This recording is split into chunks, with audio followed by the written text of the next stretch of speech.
213-551-5045 or 213-493-0133 in the USA. If you're in the UK, you can dial 020-3519-0145 and in Germany 051-180-904044. Our email address is bothsides106 at live.com, and you can join us on Facebook, follow us on Twitter, or link us up on Skype. We look forward to receiving your instant messages on MSN or Yahoo and your text messages on 365-3346. Remember, we have two ears and one mouth, so we can listen twice as much as we speak. So stay with us as we listen to both sides of the story. Both sides of the story. Knowledge is power. Class is in session. Power 106. Take heed of this small child of earth. He is great. He hath in him God most high. Children before their fleshly birth are lights alive in the blue sky. In or light bitter world of wrong they come. God gives us them a while. His speech is in their stammering tongue, and his forgiveness in their smile. Their sweet light rests upon our eyes. Alas, their right to joy is plain. If they are hungry, paradise weeps, and if cold, heaven thrills with pain. The want that saps their sinless flower speaks judgment on sin's ministers. Man holds an angel in his power. Ah, deep in heaven, what thunder stirs when God seeks out these tender things, whom in the shadow where we sleep, he sends us clothed about with wings, and finds them ragged babes that weep.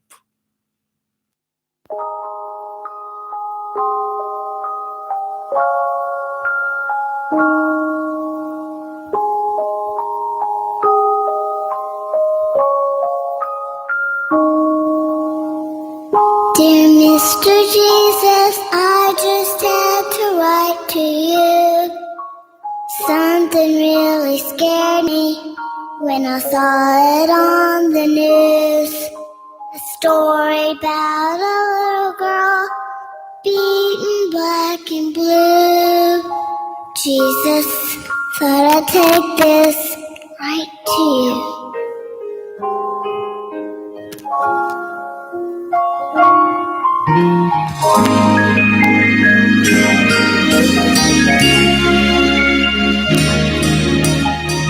Dear Mr. Jesus, I don't understand why they took her mom and dad away. I know that they don't mean to hit with loud and angry hands. Tell them just how big they are, I pray. Please don't let them hurt your children. We need love and shelter from the soul. Please don't let them hurt your children. Won't you keep us safe and warm?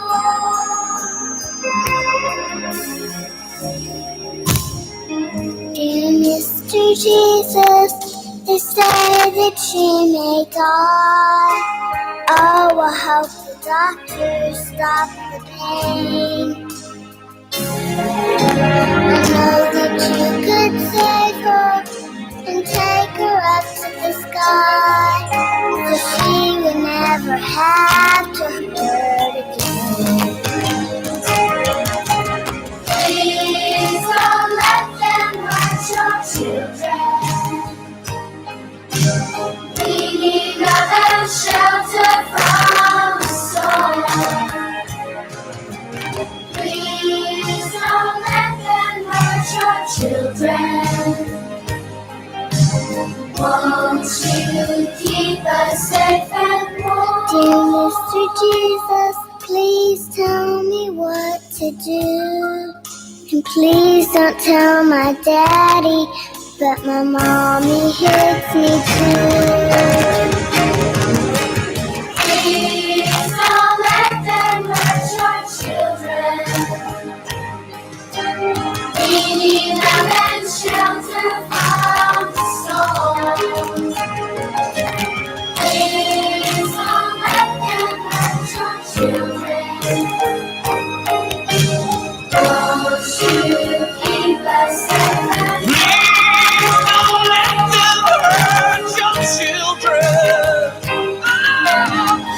we need love and shelter from the storm. Please don't let them hurt your children. Won't you keep us safe and warm?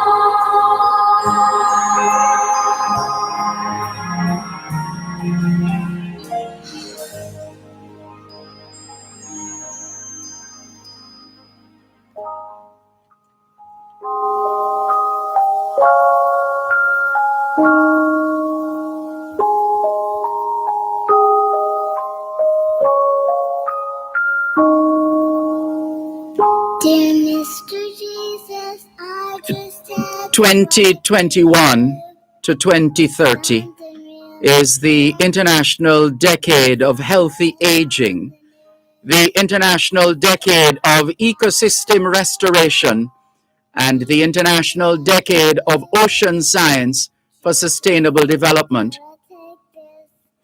It's the 7th day of the 4th month of 2021, the International Year of Peace and Trust, the International Year of Creative Economy for Sustainable Development, the International Year of Fruits and Vegetables, the International Year for the Elimination of Child Labor, and the International Year of Health and Care Workers. The month of April is being observed as World Autism Awareness Month, Cancer Awareness Month, and Farmers Month. Today is being celebrated as the Day of Beauty and Mothers in Armenia. It's International Day of Reflection on the 1994 genocide against the Tutsi in Rwanda, known as National Mourning Day or Genocide Remembrance Day in Rwanda. It's Toussaint Louverture Day in Haiti and Women's Day in Mozambique. It's World Health Day. Hoy es miércoles el 7 de abril 2021 y les saludamos en cualquier parte del mundo que nos están escuchando en este momento. Estamos muy agradecidos por el don de la vida y el privilegio de servirles en otra edición de su programa Both Sides of the Story, ambos lados de la historia. Nunca vamos a tomar su audiencia por sentado porque sabemos que ustedes tienen otras opciones y esta es la razón por la cual jamás olvidamos darle las gracias por elegir Both Sides of the Story, ambos lados de la historia, de lunes a viernes desde las 2 hasta las 5 de la tarde, aquí en Power 106 FM. La misión continúa para educar, capacitar, iluminar y estimular el espíritu empresarial.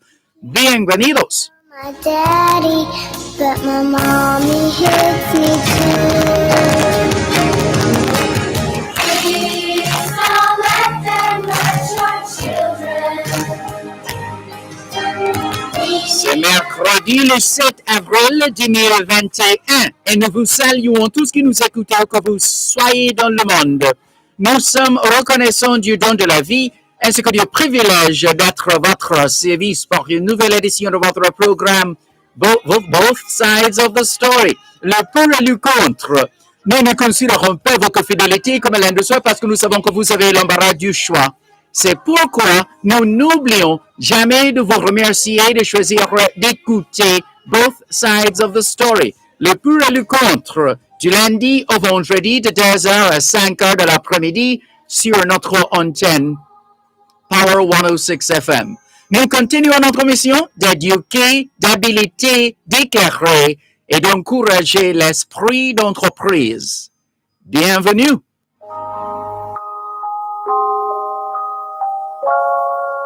All we're saying is it's Wednesday, the 7th of April, 2021, and we greet you well, wherever in the world you are listening to us right now.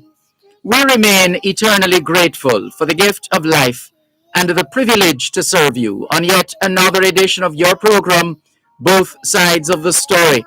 We don't ever take your listenership for granted because we know you have choices. And that's why we never ever forget to remember to say thanks for choosing to listen to Both Sides of the Story, Monday to Friday, 2 to 5, right here on Power 106 FM.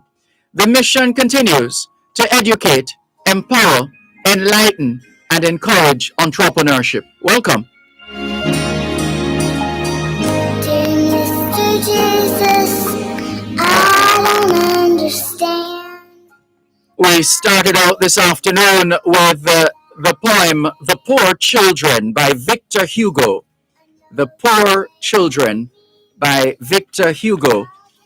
And paired that with Dear Mr. Jesus, the voice of Sharon Batts, working out of the group known as Power Source. So it's Power Source featuring Sharon Batts, Dear Mr. Jesus. Good afternoon to those of you listening to us on 106.1, 106.3, 106.5, 106.7, and 106.9.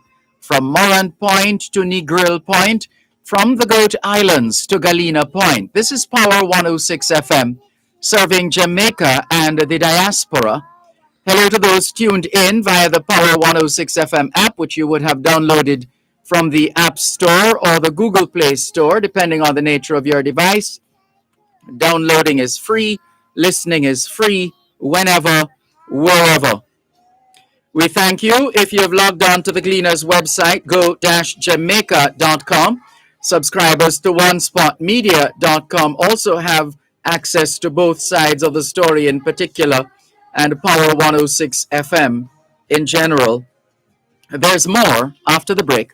Let them hurt your children. Won't you keep us safe and warm? Dear Mr. Jesus. You're listening to Power 106 FM. The time is now 2:15. The Ministry of Industry, Investment and Commerce presents MIIC Live on Both Sides of the Story with Dervan Malcolm every first and third Thursday at 3:30 p.m. to 4 p.m. Learn more about the manufacturing strategy, modernization in trading, foreign direct investments, and much more right here on Power 106 FM. This broadcast of MIIC Live is brought to you by the Ministry of Industry, Investment and Commerce.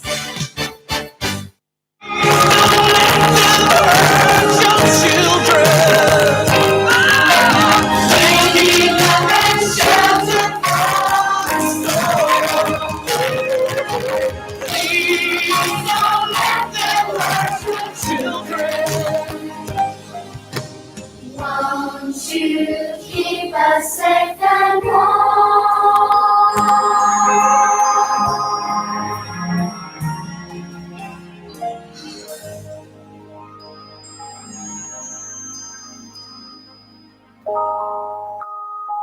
One of those timeless recordings. You can take it out and dust it off invariably, because at some point, someone, whether family or otherwise, is going to seek to take advantage of the children in all forms of abuse, verbal, physical, sexual, and otherwise. And we have seen and read and heard and experienced in recent times instances of excessive correction with respect to our children. There was a video on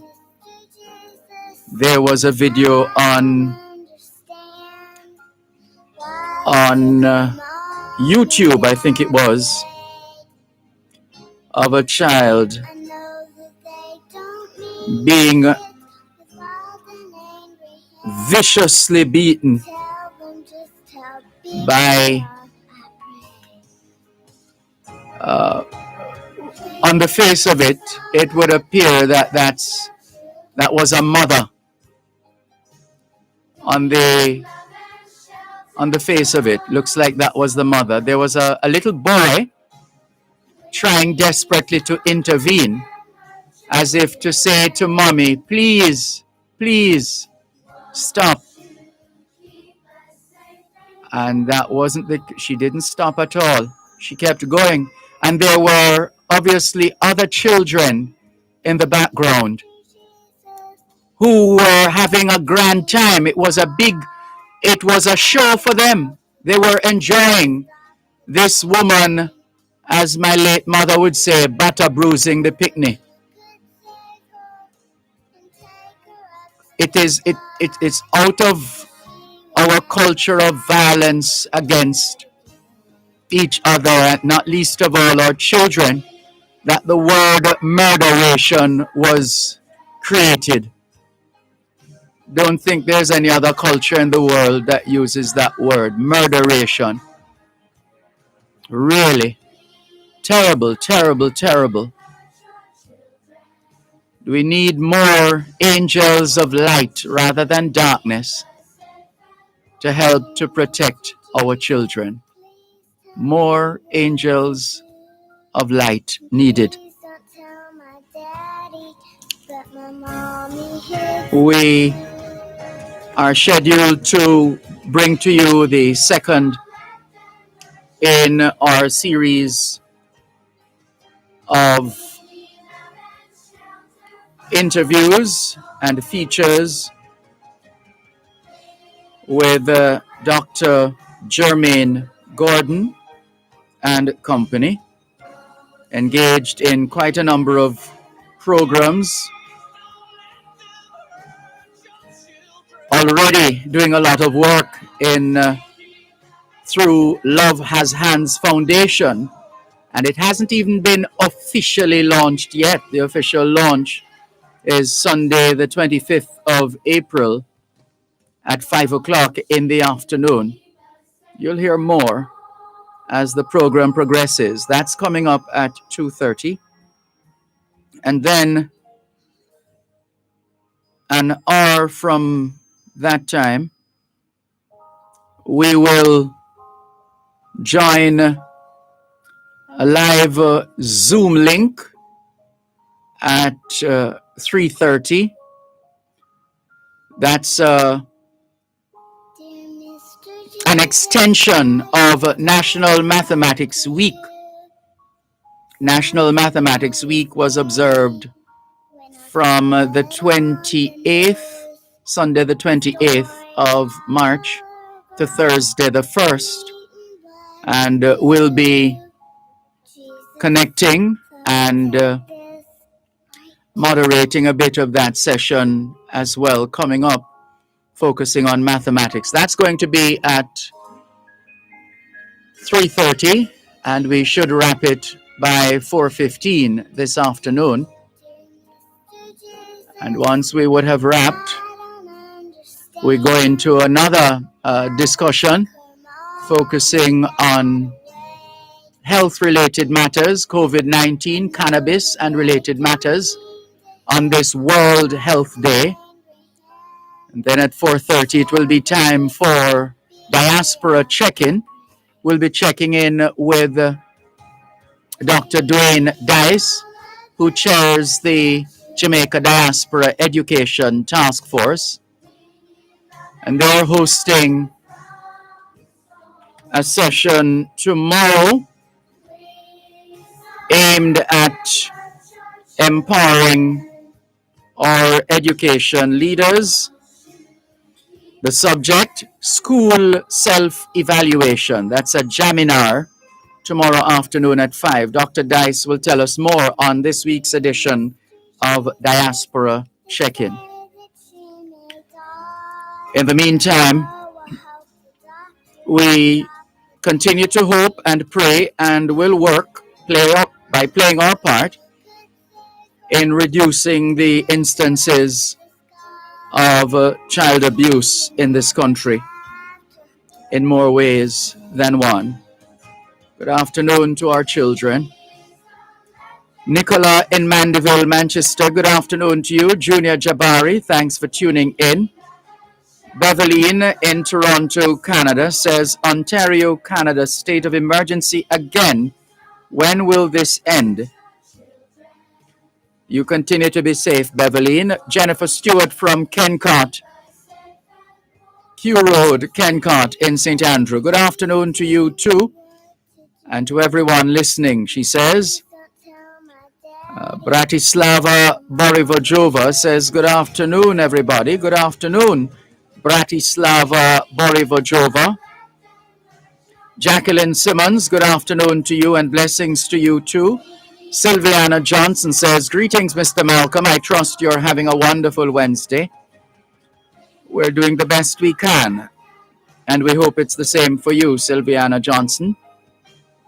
Karine Evans says, good afternoon, Mr. Dervan Malcolm. Have a blessed day. Same to you, Karine Evans.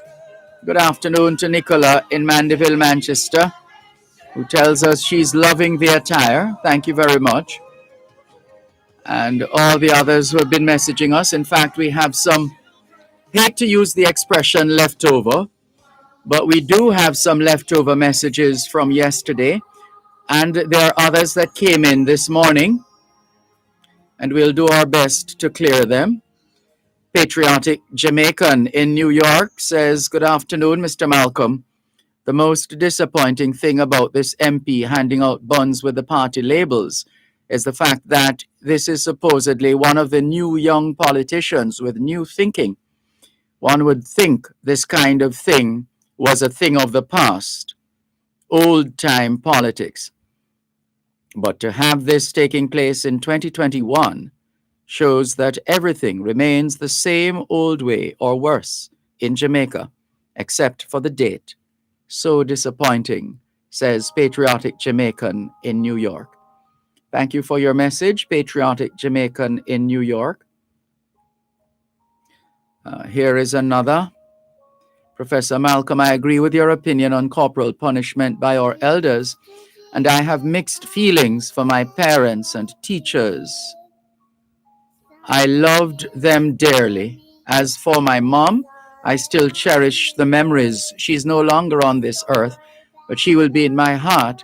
But some of the things she whipped me for was unnecessary, looking back, looking in retrospect.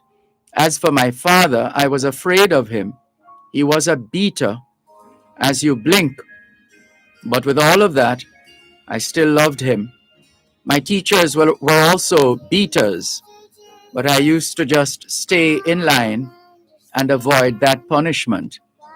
I have come full circle and conclude that such punishment is not necessary. Thank you for your message. Spider in Kingston says, good afternoon, Mr. Malcolm. How can you be giving someone food and literally write your name on the food before you give it to someone to eat? That's a big shame, and some people don't see a problem with that. SMH, says Spider in Kingston.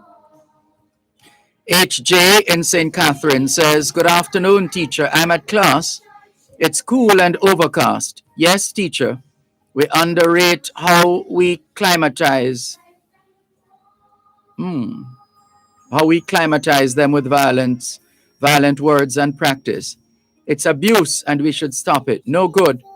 Let's lead them and stop abusing them. HJ in St. Catherine. Curtis says, on the subject of branded buns, I saw the gesture as a despicable ploy, which brings to mind the landing of Columbus on these shores in 1492. He brought trinkets and pretended to be friendly towards the people. How did it work out for the Tainos? Never mind the effort to spin this faux pas. The graphics on the package is meant for advertising. If you advertise, you must sell. If the state persists in these kinds of gimmicks, well, this is not the state, technically speaking, an individual representing a political party, representing constituents. The message goes on. These kind of gimmicks, then, along with seemingly worthwhile efforts like Zozo and COVID lockdown, we can see a steady move towards totalitarianism or perpetual civil unrest. The bun gesture reeks of disenfranchisement and partisanship that even a blind person can see. The act is despicable, distasteful, and full of bigotry. I believe that the last election cycle suggested the electorate wanted a government that is for all the people, and there is no need in a dichotomy like Jamaica to rub mud in the face of the people who didn't vote for them. And this is coming from Curtis Francis. Thank you very much, Curtis Francis, for your WhatsApp message. Let's see. This one says, Dervan, I like your math program very much. However, I'm yet to hear something that addresses the issue of the math education teaching statuesque and why so many students are left out. You may want to talk to me regarding this. My doctoral writings are about all of that. Do you want a new guest speaker? Give me a link, brother. Well, hello to you. Hope you're listening this afternoon, because we have the first of two discussions on mathematics that were originally scheduled to take place in National Mathematics Week, but those have been put forward to this week. And the first session is at 3:30 this afternoon and will be live right here on both sides of the story. Let's see. Who else? Clarky Bless in Huntstown, St. Mary says, good afternoon, Mr. Malcolm. Happy Wednesday to you and your listeners. I notice we're just over 70 coronavirus positive cases were reported over the last 24 hours. Welcome news. However, the number that we need to watch is the positivity rate, which is well over 30. We cannot afford to drop our guard at this time. Clarky Bless, Huntstown, St. Mary.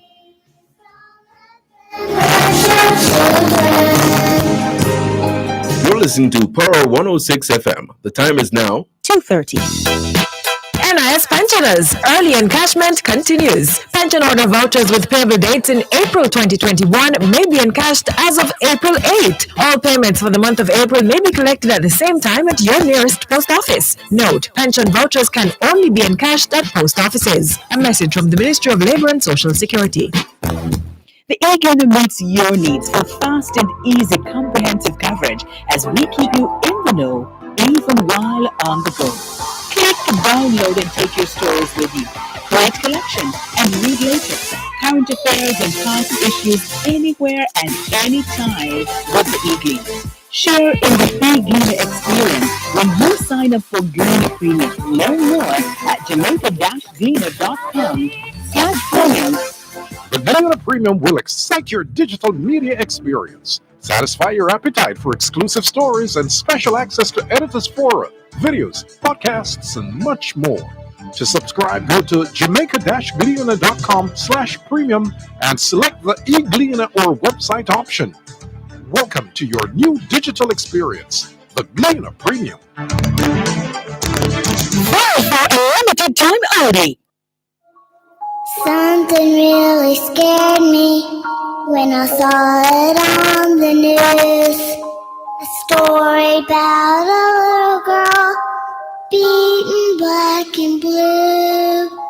Jesus, take this right to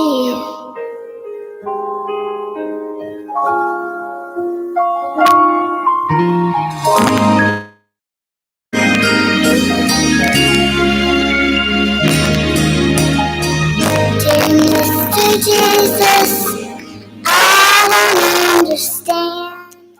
been learning a lot about the Love Has Hands Foundation through Dr. Jermaine Gordon and his guests of choice.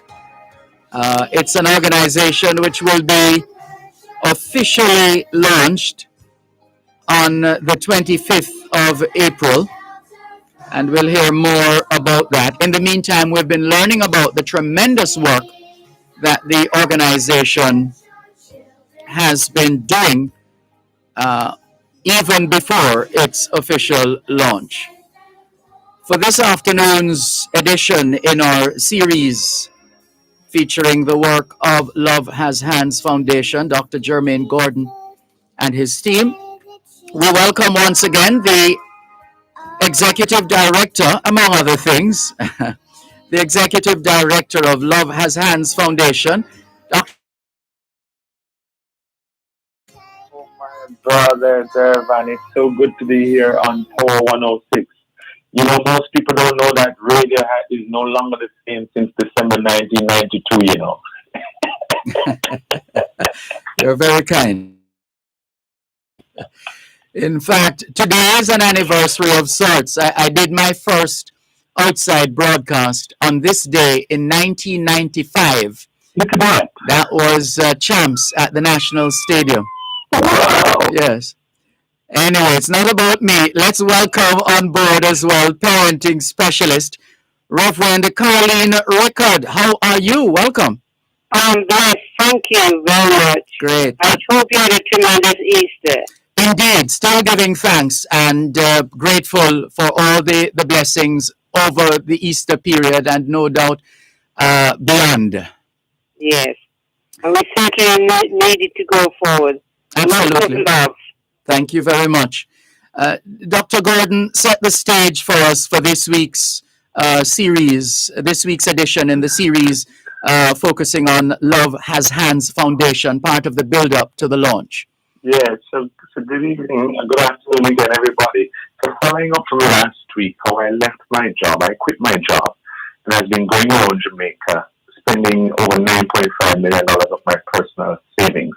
The Lord has also connected me with someone who is just as amazing, Reverend Carleen. Carleen Rickard, she's a retired resident from the UK, and she came back specifically with the mandate to teach parenting to inner city parents. And so upon arrival, she realized that parenting is not an issue for inner city parents alone. It is a national crisis.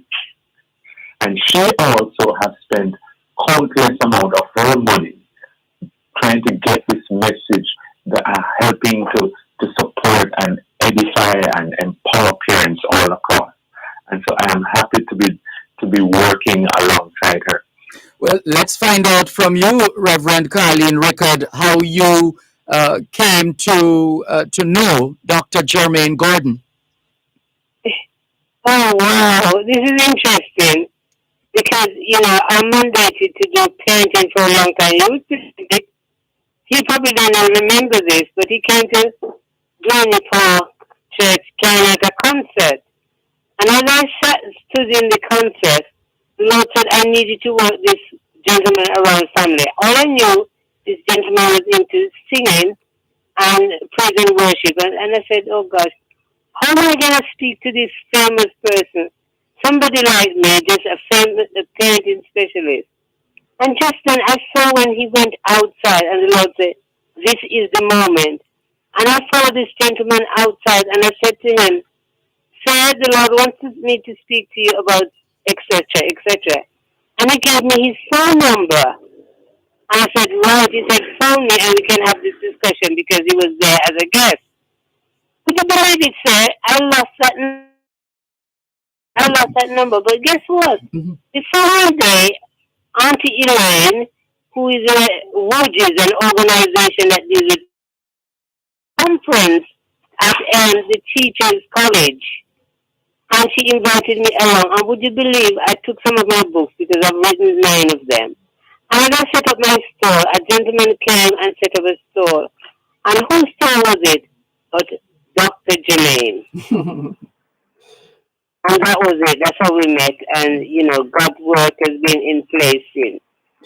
And your work and your reputation precede you as well. From what we have read, you came back to Jamaica. You returned to Jamaica in May of 2017 after spending about 30 years in living in England.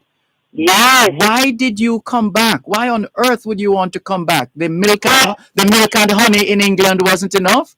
No, I've been in a long time, and I would tell you, at one stage of my life, I was totally paralyzed. What? Totally paralyzed from my neck to my toes. Nothing moves but my mouth. Oh, no. And during that period, when I started to have mobility, I used to come back to Jamaica on a regular basis. I was let into a secret problem nationally. I was put on a particular medication, and it wasn't working. But as I came to May 10, that's where I was, not Kingston, and somebody introduced me to some home remedy, and that was giving me life back into my legs. I was doing it, so I would come home, and the medical service felt that they were doing the job, but it's the home medicine. So I used to come back on a regular basis, and I thought in time, as you know, I'm also a teacher. Once I'm fully retired, etc., I'm going to come home because I've always wanted to come home and I've learned so much. And I want to do something around family in Jamaica because I started a school in England. I did such a lot of family, seeing men who were unemployed doing nothing. My painting program, parents who were doing nothing, went back to do work in school as assistant teachers. And also, then I said, I want to come and work with parents and family in Jamaica. In fact, I'll give you something further to that. I was actually the parenting specialist under the Archbishop of Canterbury for the Muslim and Christian Society. So I was a Christian specialist. And I was going all over there in the palaces and the different things doing parenting. And, I decided, I'm not good enough. How can I be in this high position? So I decided I wanted to come home. And the Lord said, why did you do that? Because Muslim, when I went into this meeting, Muslim was kneeling down in front of me. I wanted to minister, and not in front of the Muslim parents especially. And I got a bit nervous. I thought, Muslim, I had to go home. So I walked away from the position and came home to Jamaica to work with family and parents. And I started the church that I'm in. I started the first parenting conference seminar, and it was a success. And so that's a little pocket part of my history. And you've written extensively on parenting as well. We'll come back to that in a moment. But clearly, Dr. Jermaine Gordon, you seem to be attracting some very powerful and very well decorated individuals. Yes, this is what they call opportunity meet giftedness and preparedness. Yes. So, how to what extent have you started to engage the services of Reverend Rickard in terms of the parenting component of the work of Love Has Hands Foundation? So 2 years ago, I realized something was happening with Calabar High School, for example. And I was away. And every time I'm away, I said, no, I need to speak to Calabar. I don't like what I'm seeing. And when I got back to Jamaica last year in COVID, I had given up on trying to get through to somebody because almost all the persons I knew I could contact to get a chance to talk to Calabar. It just wasn't working. You're talking about my alma mater. Clearly, you must have lost my number. That's why when I contacted you, I said, I'm so happy to be reconnected with you. Yes. So I visited somewhere, and someone said, I love your program. Would you be interested in speaking with the Calabar Parents Teachers Association? I said, sure. They said, I am the president. I said, well, let's make it happen. And that was the start of me fully engaging Reverend Carly into speaking to parents and PTAs and stuff like that. Calabar High School really set the tone. It was the first school that we had an opportunity to share our heart with them. Yeah. And so that's where that would have been a first. Have you done any other since, or has Dr. Reverend Rickard been involved in any other since? Several others since then. We have done several other schools. We've done parenting in communities, and we've done parenting in church. Yeah. And Reverend Rickard, we have how do you plan, and what is your strategy to deal with the Jamaican culture, which a lot of us and would have experienced one way or another, where if the picnic them not do what you tell them to do, then you lick them, you catch whatever you can find and fling at them and that kind of thing. How do we exorcise those demons? Certainly, in terms of parenting forums and parenting workshops, and one thing that I have done in mind is to go back to the tradition and culture and customs. When we engage people into things and activities that they love or proud of, and we into you break the ice and you validate who they are. A lot of times, the kind of technology, a lot of our children and other people dismiss the whole thing of customs and tradition. But when you can sit with parents and say, tell me about something significant, and they can talk about the calabash or the Dutch part, and so on and so on. And you can intertwine with it now and infuse the whole thing of good parenting practice, and it takes them back. And so you have to take people from where you have to validate people and take them from where they're at, and don't say, I'm going to instill in you all of these new things, and you dismiss who you are. And that is so wrong. Yes. All right, hold it right there. We're coming up on a break. But Dr. Gordon, you've also had a series of parent empowerment sessions. I think you call them Parent Empowerment Thursday. Right, PET. Yeah. All right. Can you tell us about PET when we come back from the break? Please, listeners, if you're just tuning in, this is your program, Both Sides of the Story, Power 106 FM. It's the second in a series of discussions with Dr. Jermaine Gordon and company from the Love Has Hands Foundation, to be officially launched on the 25th of April. Stand by for more.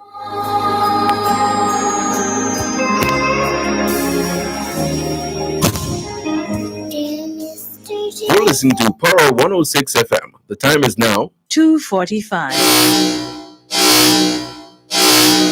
COVID-19 is still here. Always wear your mask correctly while in public places, covering your nose and mouth at all times. Masks should never be worn over the head, under your chin, below your nose, or hanging from your ears. Recovery from COVID-19 can take up to 60 days or more. The mask or the ventilator? You choose. A message from the Ministry of Health and Wellness. Black and blue, Jesus, gotta take this right to you.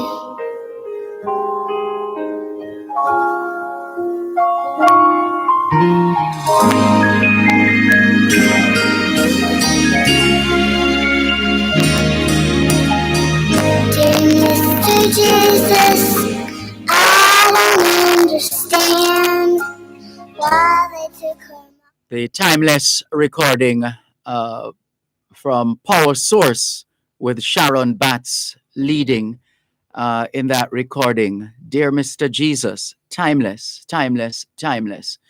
If you're just tuning in, this is Both Sides of the Story here on Power 106 FM. I'm Dervan Malcolm. Our guests are ordained minister of the gospel, international gospel artist, innovator, inspirational author, worship leader, composer, musician, motivational speaker, and executive director of the soon to be officially launched Love Has Hands Foundation, Dr. Jermaine Gordon. And this week, he has taken along with him a Jamaican who made the conscious decision, having lived in England for about 30 years, made the conscious decision to come back home and play her part in the development of the land of her birth. She has written extensively on parenting and about nine books on parenting. And she has been back in Jamaica since May 2017. And here she is on with Dr. Gordon this afternoon. Dr. Gordon, you're about to introduce us for those who are unfamiliar and remind those of us who would have heard previously of the Parenting Empowerment Thursdays. Bring the others into the loop, please. Yes, so we meet on a second and a fourth Thursday for 45 minutes where we provide support, encouragement, and guidance for parents. So regardless of whether your children are 17 or 3, you will always find something, some little nugget in what our presenter, Reverend Carleen, is going to say. And what is interesting is, Dervan, is that when we started this 4 years ago, I said to CPFSA, that's a Child Protection and Family Services Agency, right? Yes. I said to them, you are going about this the wrong way. First of all, in removing the kind of punishment that the Jamaican parents are used to, and not empowering them in terms of alternative ways to discipline, you have actually made the children, you have left the parents to the mercies of the children. Mm-hmm. Yeah. That was the first thing I said. The second thing is that if you're coming in at the back end when the child has already been destroyed or hurt in some circumstances, I said, why don't you spend more time empowering the parents? If you spend more time empowering the parents, there's less need to protect the child from bad parenting. Yeah. So this is the approach. The same sort of critique that I have given to them, I am taking it on for myself as well. To say, okay, we need to ensure that we are digging deep with parents and make every parent know that, listen, your job in raising a child who is law-abiding and decent in Jamaica and the fight against crime and violence, your job is far more important than the police. And so that is one of the things we've been driving home in these sessions. And as Reverend Carleen presents, we're picking out what we perhaps going to call our 12 most essential keys as parents. And one of them so far is that the parents are saying family devotion is key. Family devotion, bringing the family together, bringing the family to talk and to pray and to sing or to read the scriptures. We are all agreeing that devotion is key as a part of growing healthy families. Reverend Rickard, you have also been doing some work in the Patrick City community. Is that ongoing, or was that a one-off session that you had in the community? A one-off session. Mm-hmm. But I certainly was doing the part. I was actually a part of the parenting involvement there. Yeah. And whenever they're in need of me, I'm available. I'm also attached to the Parenting Place Committee, and we're involved in some work at Stand Park where we just open a parenting place, because the whole program has started across the island called Parenting Place. So those churches and organizations have a parenting place where various activities take place, counseling, parenting program, etc. It's a fantastic program. It's actually called Parenting Place. Is there a particular publication that you generally share with parents from, or is it a coming together of information from the 8 or 9 books that you have already written? You see, I'm going to let you into a secret. I've written a parenting program. Oh. They established parenting program. Guess what? In England some time ago, we had a lovely parenting facilitator, trainer. She came from the States. And she did the program, and I was on the very first program she did. And you've done the training for, I think it was about 20, period of time, 3 days. You have to run the program for 20 weeks. There it was, quite a long time, before you become qualified. And after I finished the program, I loved it, because, my background in English and science teaching, etc. I said, I'm going to be the first. And I asked one of the participants because I had to co-facilitate. Would you facilitate with me? And as I said, I won the first program after that training, the whole of England. And it just went down very, very, very well. And eventually, I went over to Atlanta, invited by the REU. At the same time, I must say, I was actually writing my own program, and the lady liked me, and we used to meet whenever she came to England to do the foreign training, because she came every year and did training. I went to, and I had done a painting program where I went to Atlanta. I presented painting to 2,000 black men, and I had the blessing to meet with Nelson Mandela.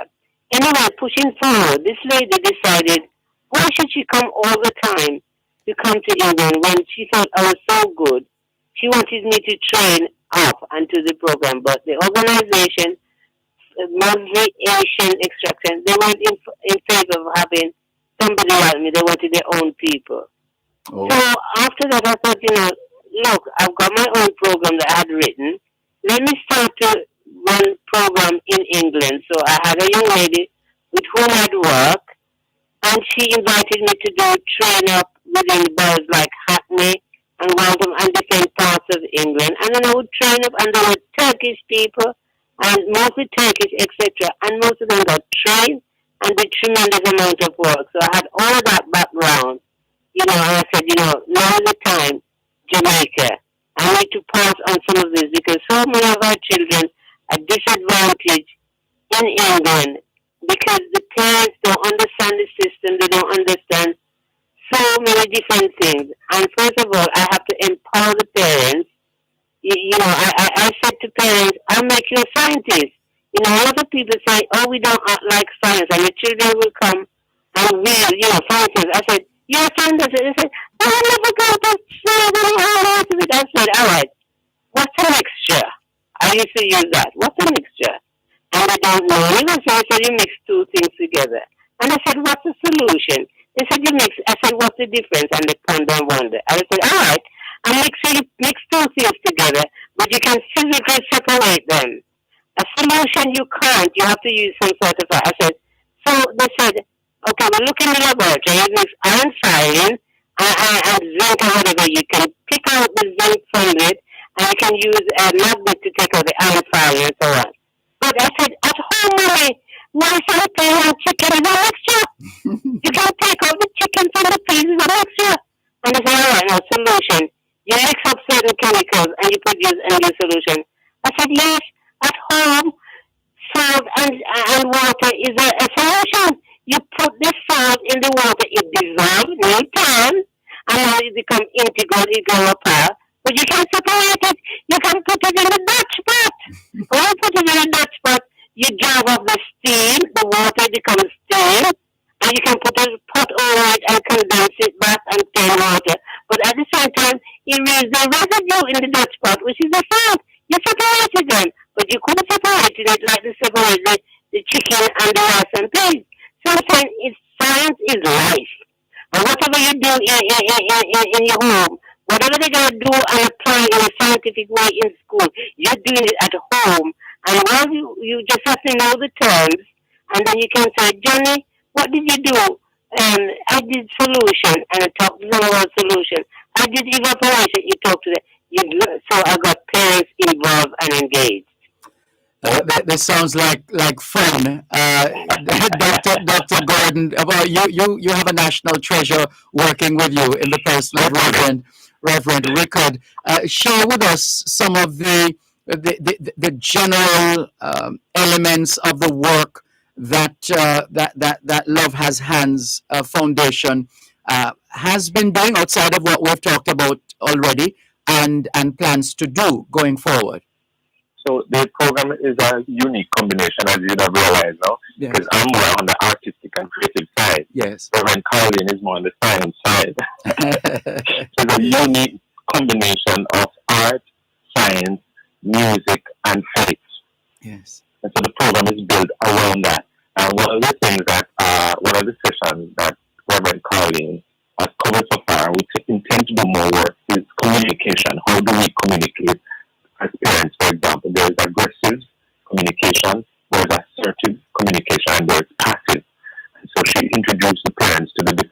three main types of communication, and which one is more common and dominant in Jamaica. So we help the audience to identify what word they follow, and then which one is most suited for us as a people.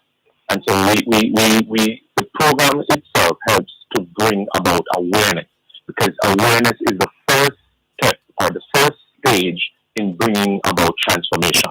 Once you are aware, it puts you in such a powerful position to make a change and to do something different.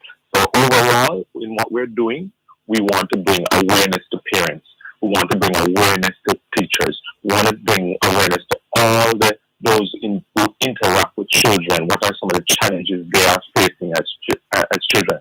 One of the things that I heard that certainly stuck with me is that when a child is sick, it drives fear into them.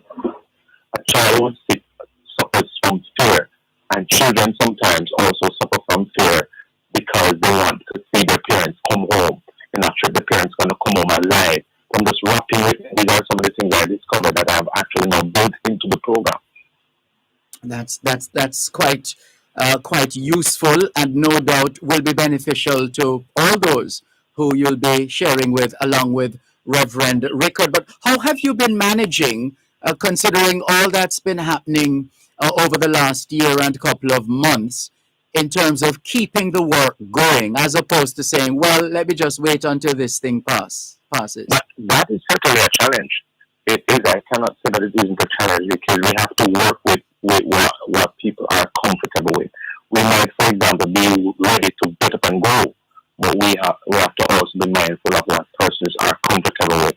So we have been doing a lot of adjusting. There's a proverb that says, "Get the flexible, but they shall not be bent out of turn."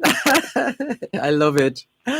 Yeah, well, you continue to be flexible. One moment, please, listeners, if you're just tuning in. We're getting ready for another break. Our guests at this time, Dr. Jermaine Gordon and Reverend Carleen Rickard. Dr. Gordon, the Executive Director of the Love Has Hands Foundation, which will be officially launched on Sunday, the 25th of April. And this will take place at 5 o'clock in the afternoon. And we're going to ask Dr. Gordon, before we wrap after the next break, to remind us of how you, our faithful listeners at home and abroad, can connect with the Love Has Hands Foundation.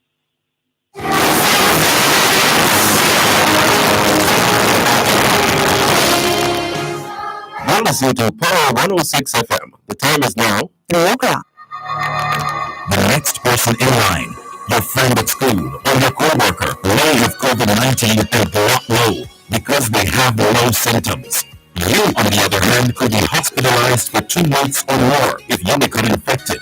Is it worth it? Stay socially connected, but keep the physical distance. Stay 6 feet away and avoid a hospital stay. COVID-19 is not over. Protect yourself while protecting others. A message from the Ministry of Health and Wellness. Eating black and blue. Jesus, thought I'd take this right to you.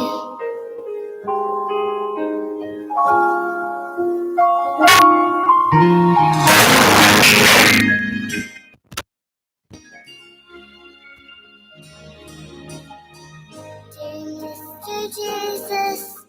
Thanks a lot for staying with us here on your program, Both Sides of the Story, Power 106 FM, still streaming live on the Gleaners website, go-jamaica.com, live on your smart devices all over the world. Our very special guests at this time, ordained minister of the gospel, international gospel artist, innovator, inspirational author, worship leader, composer, musician, and motivational speaker. And let's not forget, executive director of Love Has Hands Foundation, Dr. Jermaine Gordon.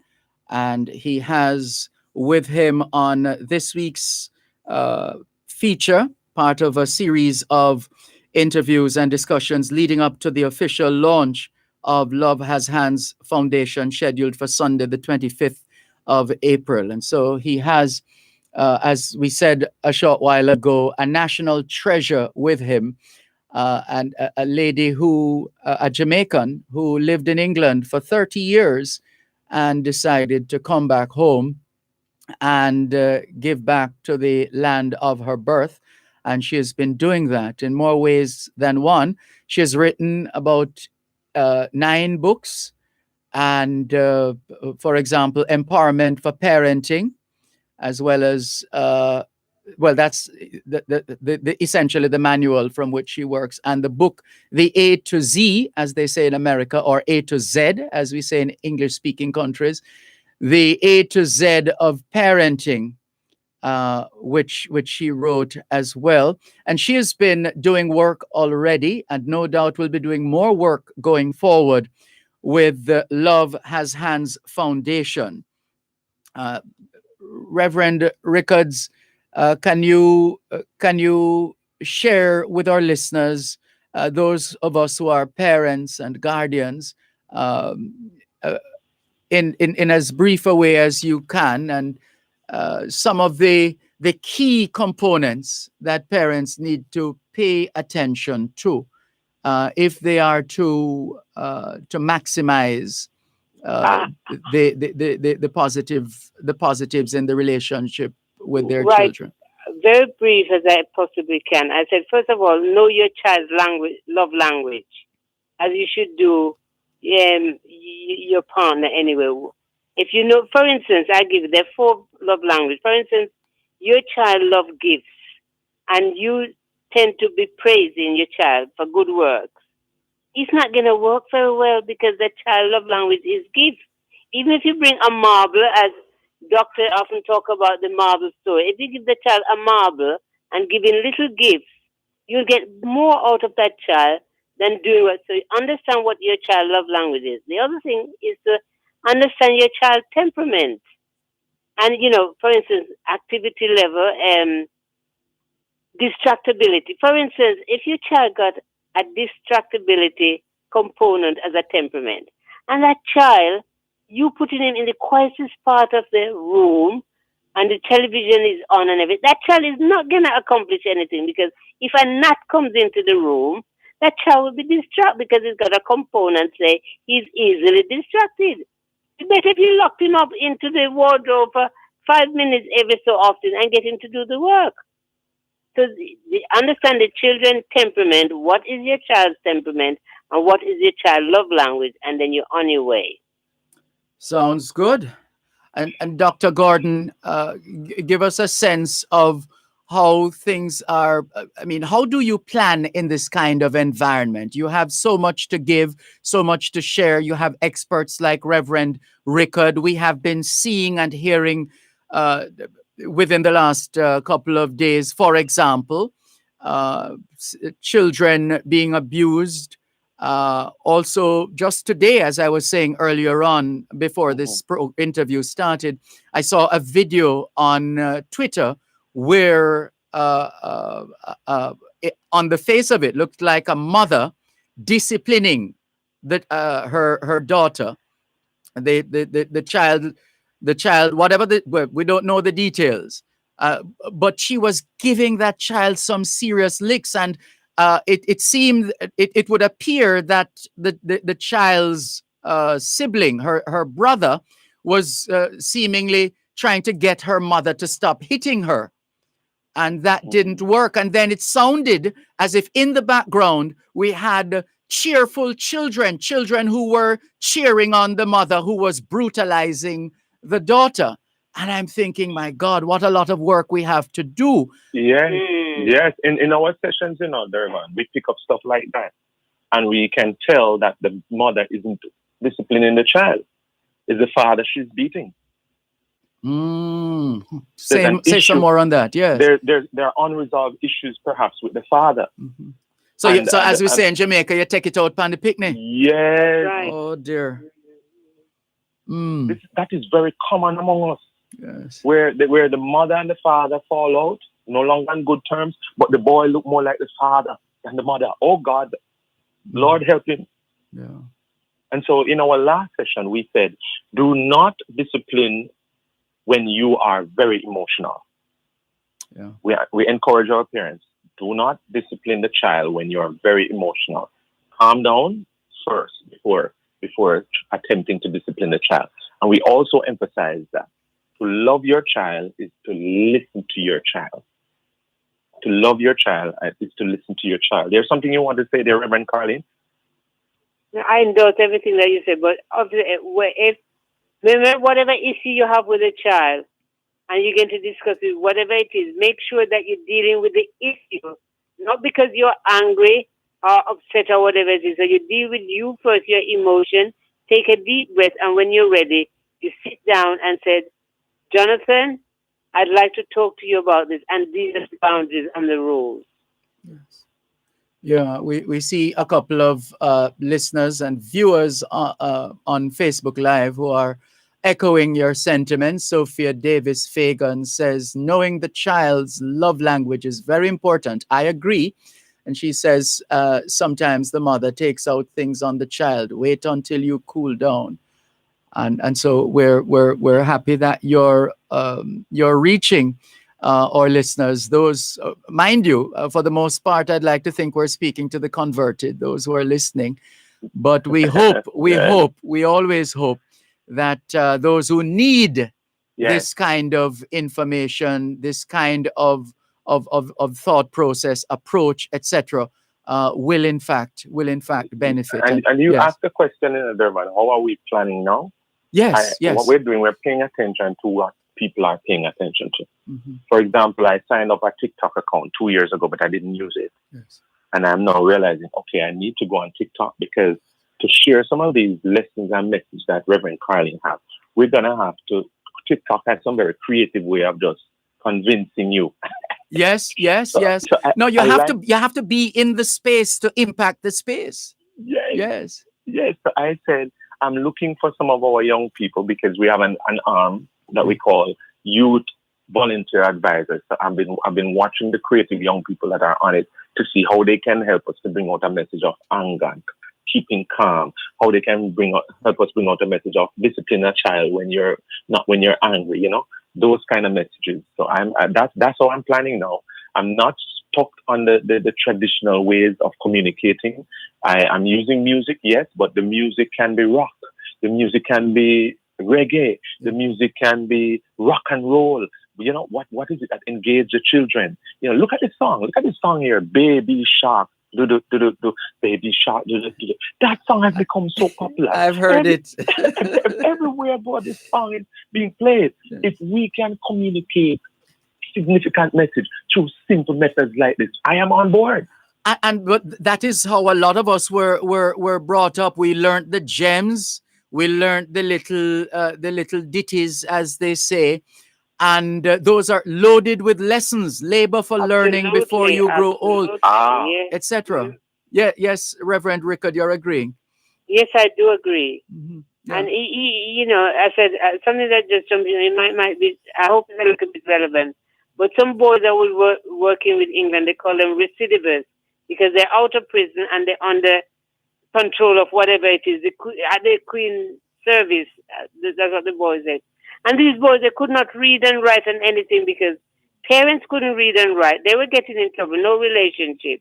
And how I got these boys to read and write, because I do photography, and I actually do, before you get all this digital stuff, I used to process my own stuff.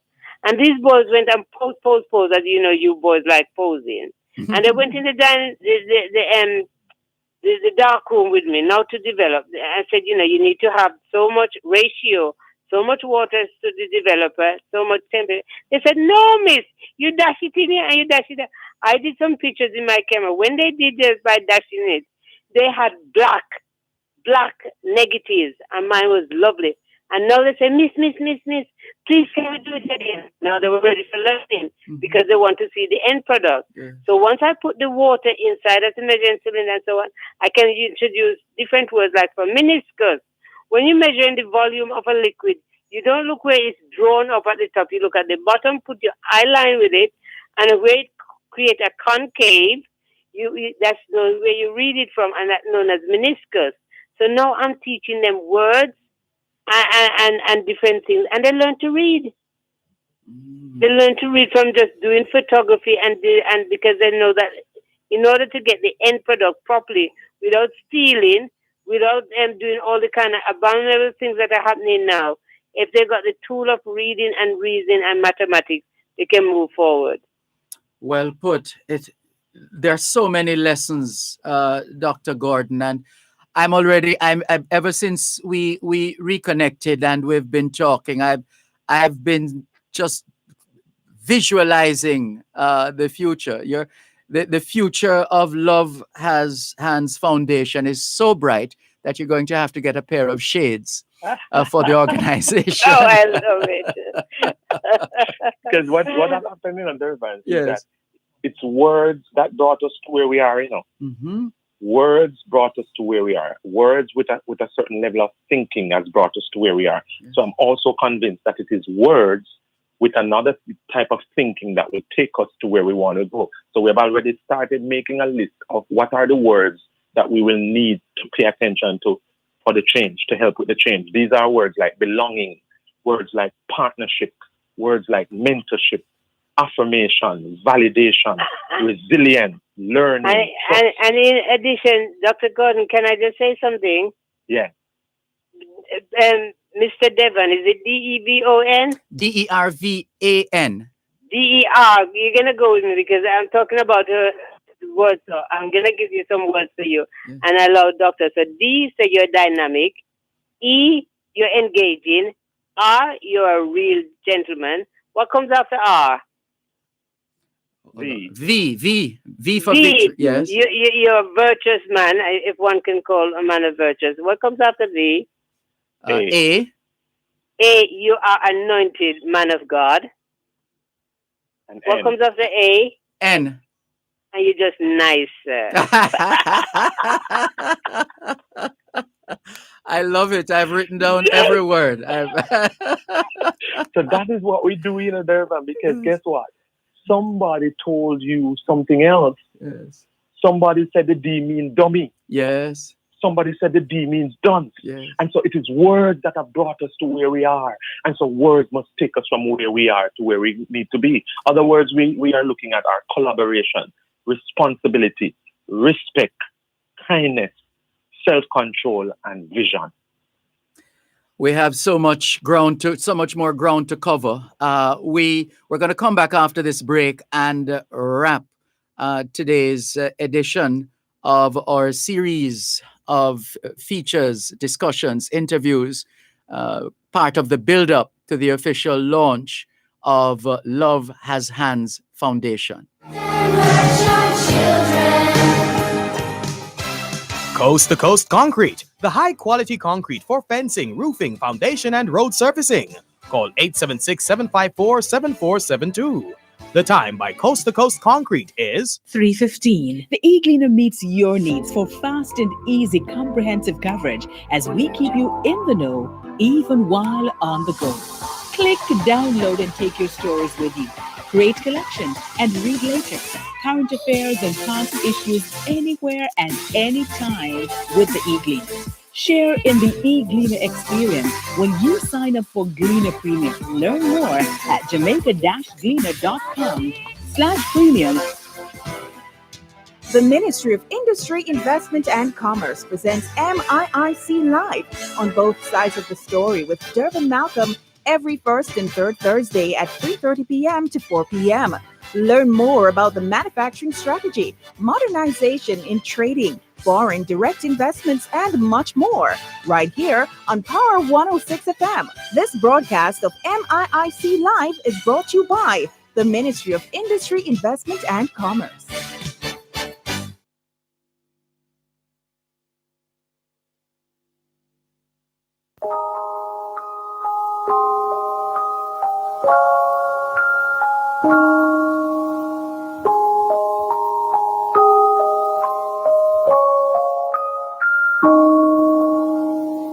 Dear Mr. Jesus, I just... Thanks a lot for staying with us here on your program, Both Sides of the Story, Power 106 FM, still streaming live on the Gleaner's website, go-jamaica.com.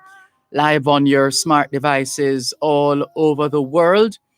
We're continuing or just about to wrap another in the series of interviews and discussions leading up to the official launch of Love Has Hands Foundation, scheduled to be launched at 5 o'clock in the afternoon, Sunday, the 25th of April, 2021. The website is up and running. You can go there, lovehashandsfoundation.org. Lovehashandsfoundation.org. Also on with us, sharing with us this afternoon, parenting specialist and author Carleen Rickard, who returned to Jamaica after living in England for 30 years. And she continues to play her part in the field of parenting. Just as we get ready to wrap, Dr. Gordon, remind us of the well, you were giving us an idea of one of the ways in which you change the narrative, so to speak, with respect to the young people, for example, in terms of using the letters, assisted by Reverend Rickard a short while ago. It's a lot to look forward to, and we want people to learn more about the organization and start getting a feel of the nature and extent of the services provided, the outreach engaged in by Love Has Hands Foundation. Can you share with us now the contact details, the cyberspace details for Love Has Hands Foundation, and who you would like to go to that page and check out your social media pages as well? Who's your target audience? We love people. We would love people. Would love everyone, but we are specifically interested in those who love people, who want to work with people, who want to serve, who want to just give themselves. Because one of the spirit of how we operate, Dervan, when we go into a children's home, and let's say there are 60 children there, my team is going to be 30. And I'm going to say to my team, each of you have 2 shoulders. Use them. A child might need to lean on it. A child might need to cry on your shoulder. 60 of them inside there. I specifically carry 30 of you because you have 2 shoulders. And so that is the spirit of what we do. So we're looking for people who are not afraid to go into a home or go into a community and have a young lady cry on your shoulder because she's so battered and she feels, sometimes you speak to them. Sometimes when we go in there, we talk to them, we can't leave because nobody has ever treated them like that, they said. Wow. That's We've quite had something. those situations when we're ready to leave. The young lady held on to one of our doctors. She said, take me home with you for 45 minutes. She was there hanging on to her leg because guess what? In the morning, we did their nails, we did their hair, we talked with them. We fed them a nice, sumptuous breakfast of ackee and saltfish and fried dumpling and callaloo and tea. And then we came up in the evening and we gave them a concert. We performed for them. We gave them gifts and we made them feel love. So by the time we reached the evening, the young lady said, absolutely not. You can't leave me. Yes.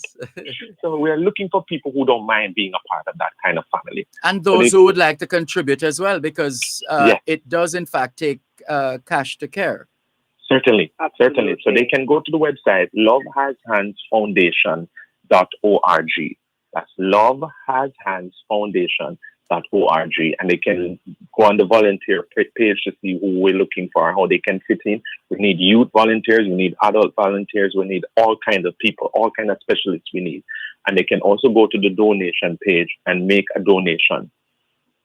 We usually ask for $25 to give a child a success package. But we also want persons who are committed over time, like for a year or 2 years or 3 years. We also welcome those kind of donors. Yeah. And you're on social media as well, right? Oh, yes. We are on Twitter, Love Has Hands Foundation. We are on Facebook. There's a page on Facebook for Love Has Hands. We are on YouTube. We're on Instagram. And very soon, TikTok, and Pinterest. Of course, making sure that you go out to the ends of the earth, so to speak, in service to humankind, and letting your light so shine among men, and just generally. You obviously have received a lot in more ways than one, and looking to give even more than you have received, and it is appreciated. Not just you, Dr. Gordon, but of course Reverend Rickard. We need more Jamaicans like you. Yes, and Dervan, here's one quick way, very easy way everybody can be a part of this. Yes. We have one of our list how you can help us. Yes. Start loving your neighbor as yourself. Mm-hmm. Start today. Yes. Yeah. Start treating others how you would want to be treated. Start treating the young ladies outside how you would want your daughter to be treated. Start treating the young men outside how you would have wanted your son to be treated. And once we all hang on to that, I love my neighbor as myself. When we're getting in the taxis, when we're getting in the bus, if we're going in the supermarket, you're going to see a completely transformed nation. Yeah. We're definitely looking forward to that. We thank you for this week's installment, a part of the build-up to the official launch of Love Has Hands Foundation. Thank you so much, Reverend Rickard, for your work. And thank you, sir. It's a pleasure. And thank you as well, Dr. Gordon. We're definitely looking forward to next week as we continue the build-up. You are most welcome. And I wasn't as brave as you in introducing how many books she has now. Because every time I'm introducing her and I'm going to give a number, I have to confirm with her because last night a book could have been published, She's good like that, isn't she? Yes. And I'm a very good dancer, sir. If you like dancing, yes, I'm ready. All right.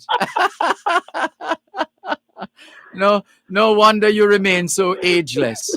Well done, Reverend Rickard. All the very best to you both. Thank you very much. And all the best to you too. Good. Take care. You've been listening there to Dr. Jermaine Gordon. He is quite an accomplished ordained minister of the gospel, international gospel artist, innovator, inspirational author, worship leader, composer, musician, motivational speaker, and the executive director of the soon-to-be officially launched Love Has Hands Foundation. And you also heard from parenting specialist, Reverend Carleen Rickard, who came back home after living in England for 30 years. She is quite a sought-after parenting specialist. She has written at least 9 books, and we are just happy to have been able to have her use this platform to share her work and to share some lessons with us as well. How about that? Thank you very much. Thank you very much, Reverend Rickard.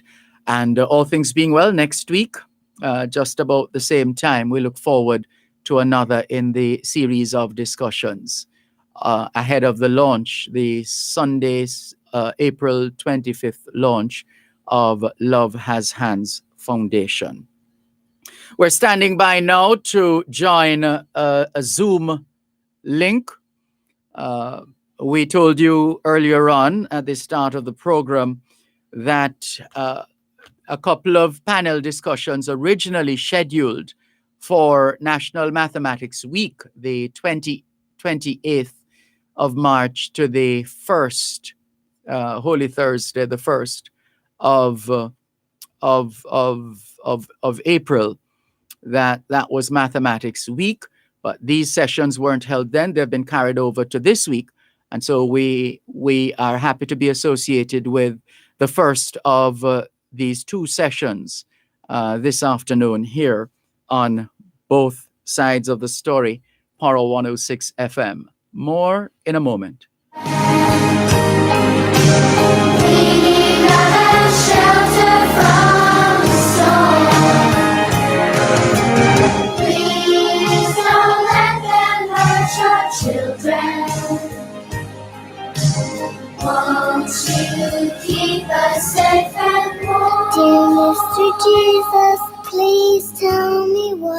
to do.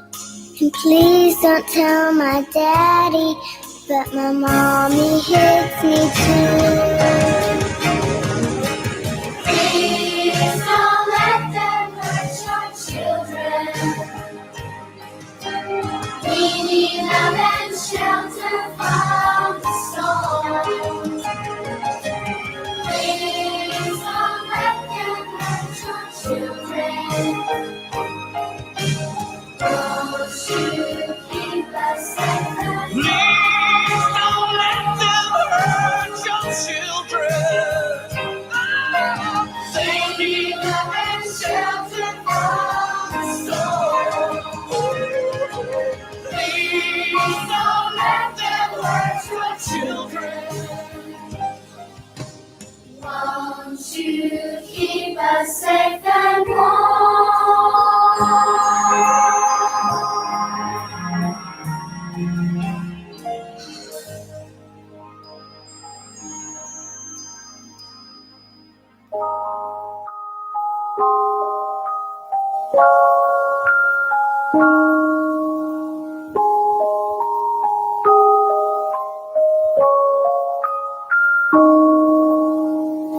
Dear Mr. Jesus, I just had to write to you. Something really scared me when I saw it on the news. A story about a little girl beaten black and blue. Jesus, thought I'd take this right to you.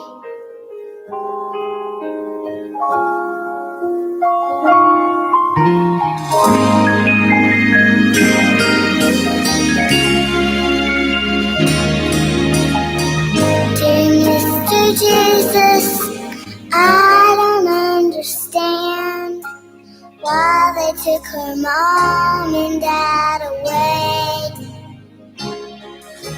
I know that they don't mean to hit with wild and angry hands. Tell them just how big they are, I pray.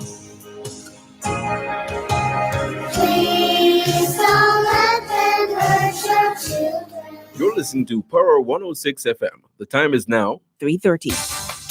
Tune in to Farm Talk, 6:18 to 6:35 a.m. the first Tuesday of every month, and 6:18 to 6:45 p.m. the last Tuesday of every month for First Hand in the Field. Real issues, real solutions. Join the Newport First Hand team in the field as they identify problems and tell you how to address them. First Hand in the Field, Real Issues, Real Solutions is brought to you by Newport First Hand Jamaica Limited, the first on the land. A story about a little girl beaten black and blue. Thanks a lot for staying with us here on both sides of the story, Paro 106 FM. As we say, good afternoon and welcome to the distinguished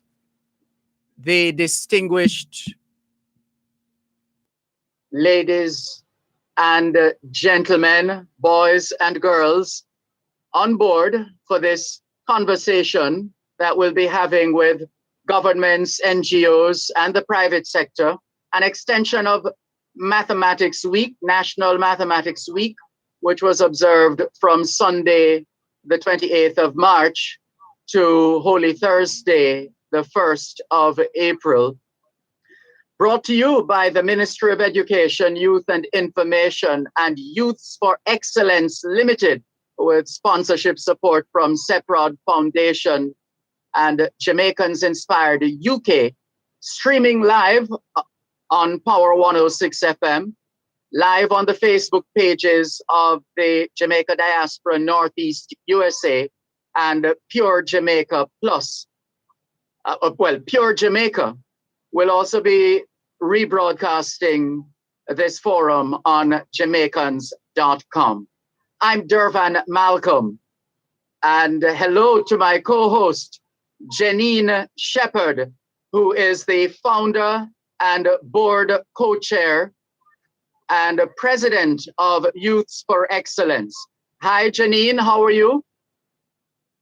Hi, Dervan. I'm doing great. Thank you so much for having me. I appreciate this opportunity to, use your program's platform to spread the message brought forward by the Ministry of Education, as well as, my NGO Youth for Excellence. We're really looking forward to this afternoon. Thank you so much. And we're grateful that our panelists have made the time to join us as we, among other things, explore the overarching Mathematics Week theme of empowering our youths through education, mathematics as a foundational tool for success. But this year, the hashtag, as I understand it, is born to do math. Did I get that right, Janine?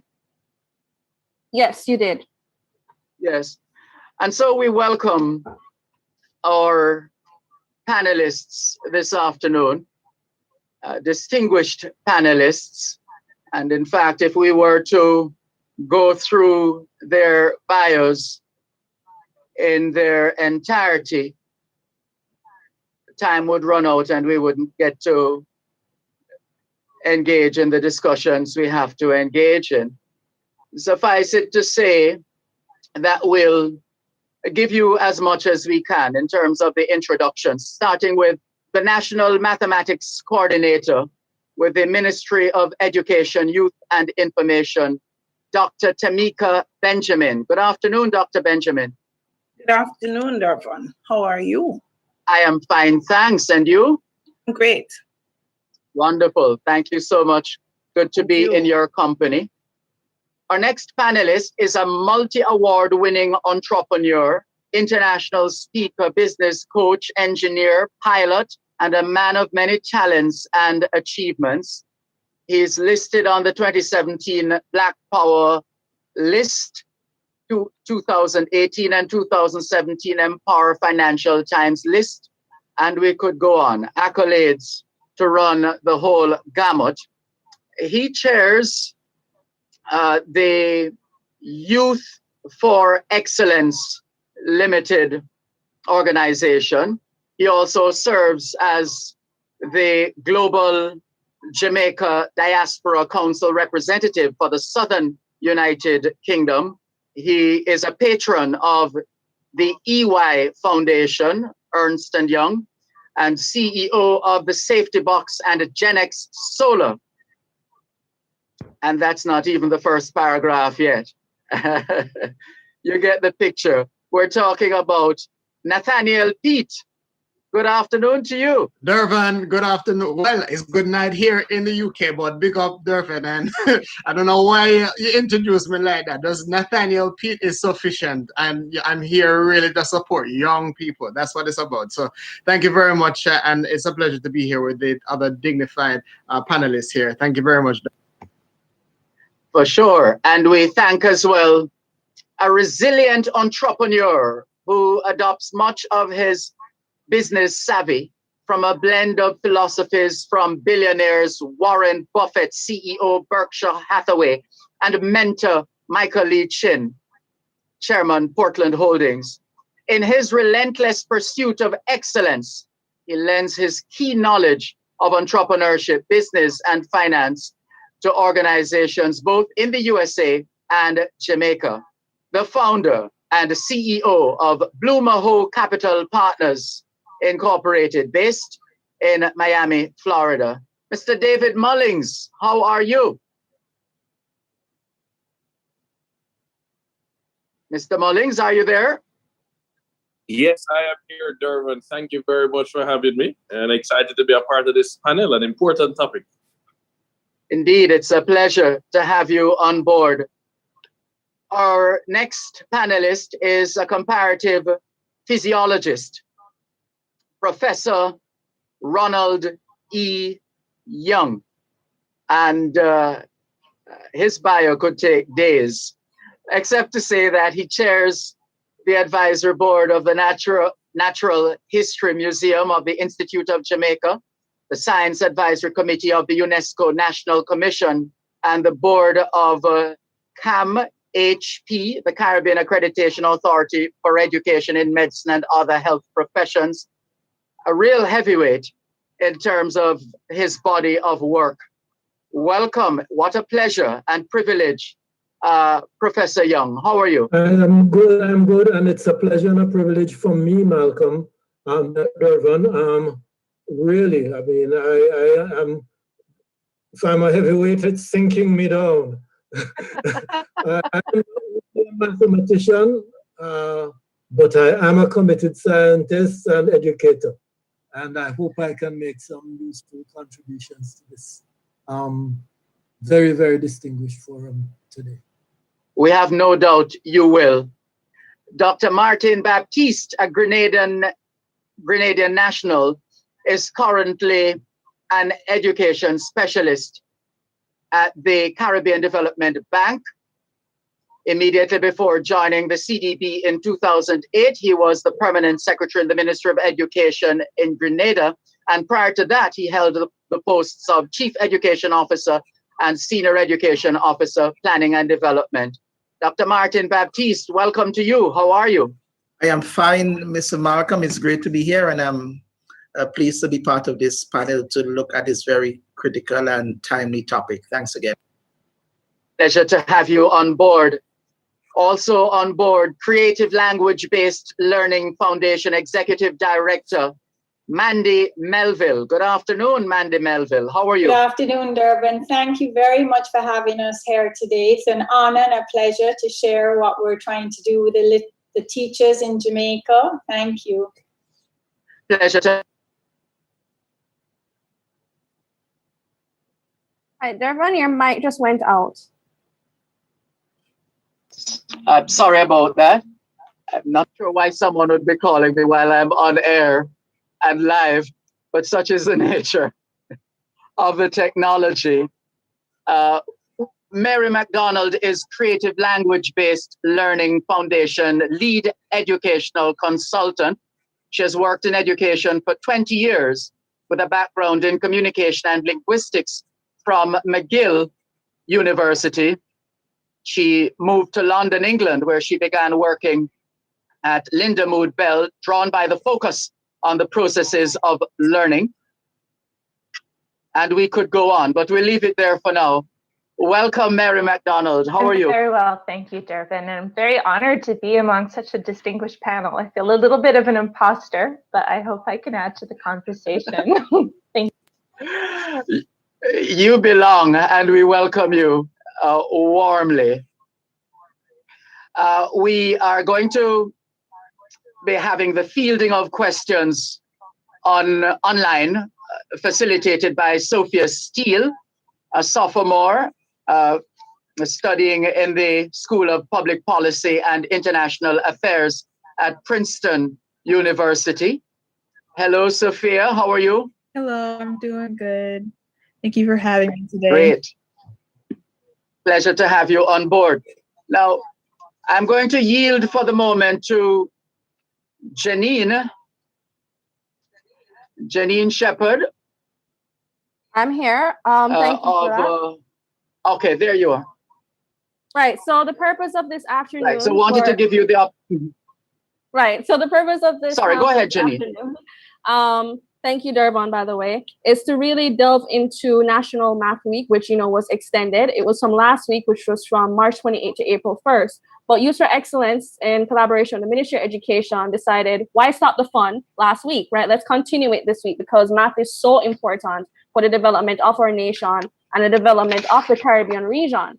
So we decided to continue, and we wanted to hear from distinguished panelists like you guys as to what exactly your recommendations are for, the government or the private sector or, other NGOs. What are things that we should really be looking at in terms of how we frame the conversation going forward to really make an impact in math development? Because as you know, numeracy rate has dropped in the past few years. So we are really looking for, new ideas, fresh perspectives, and hearing your thoughts. So I actually want to start out by directing this question to some of our more education savvy members of the panel, like Dr. Benjamin and, Dr. Baptiste. So these questions are for you guys. Jamaica's former Minister of Education, Will Reid, stated in 2018 that he hoped for numeracy levels to reach 85%. That's according to the Jamaica Observer in 2017. However, the numeracy rate is currently 66.9% according to later statistics, but some persons may argue that it has dipped below that. What would you attribute to us not reaching that marker of 85%? And what are some plans that you would recommend we look at to tighten the gap in our numeracy level compared to other countries in the Caribbean?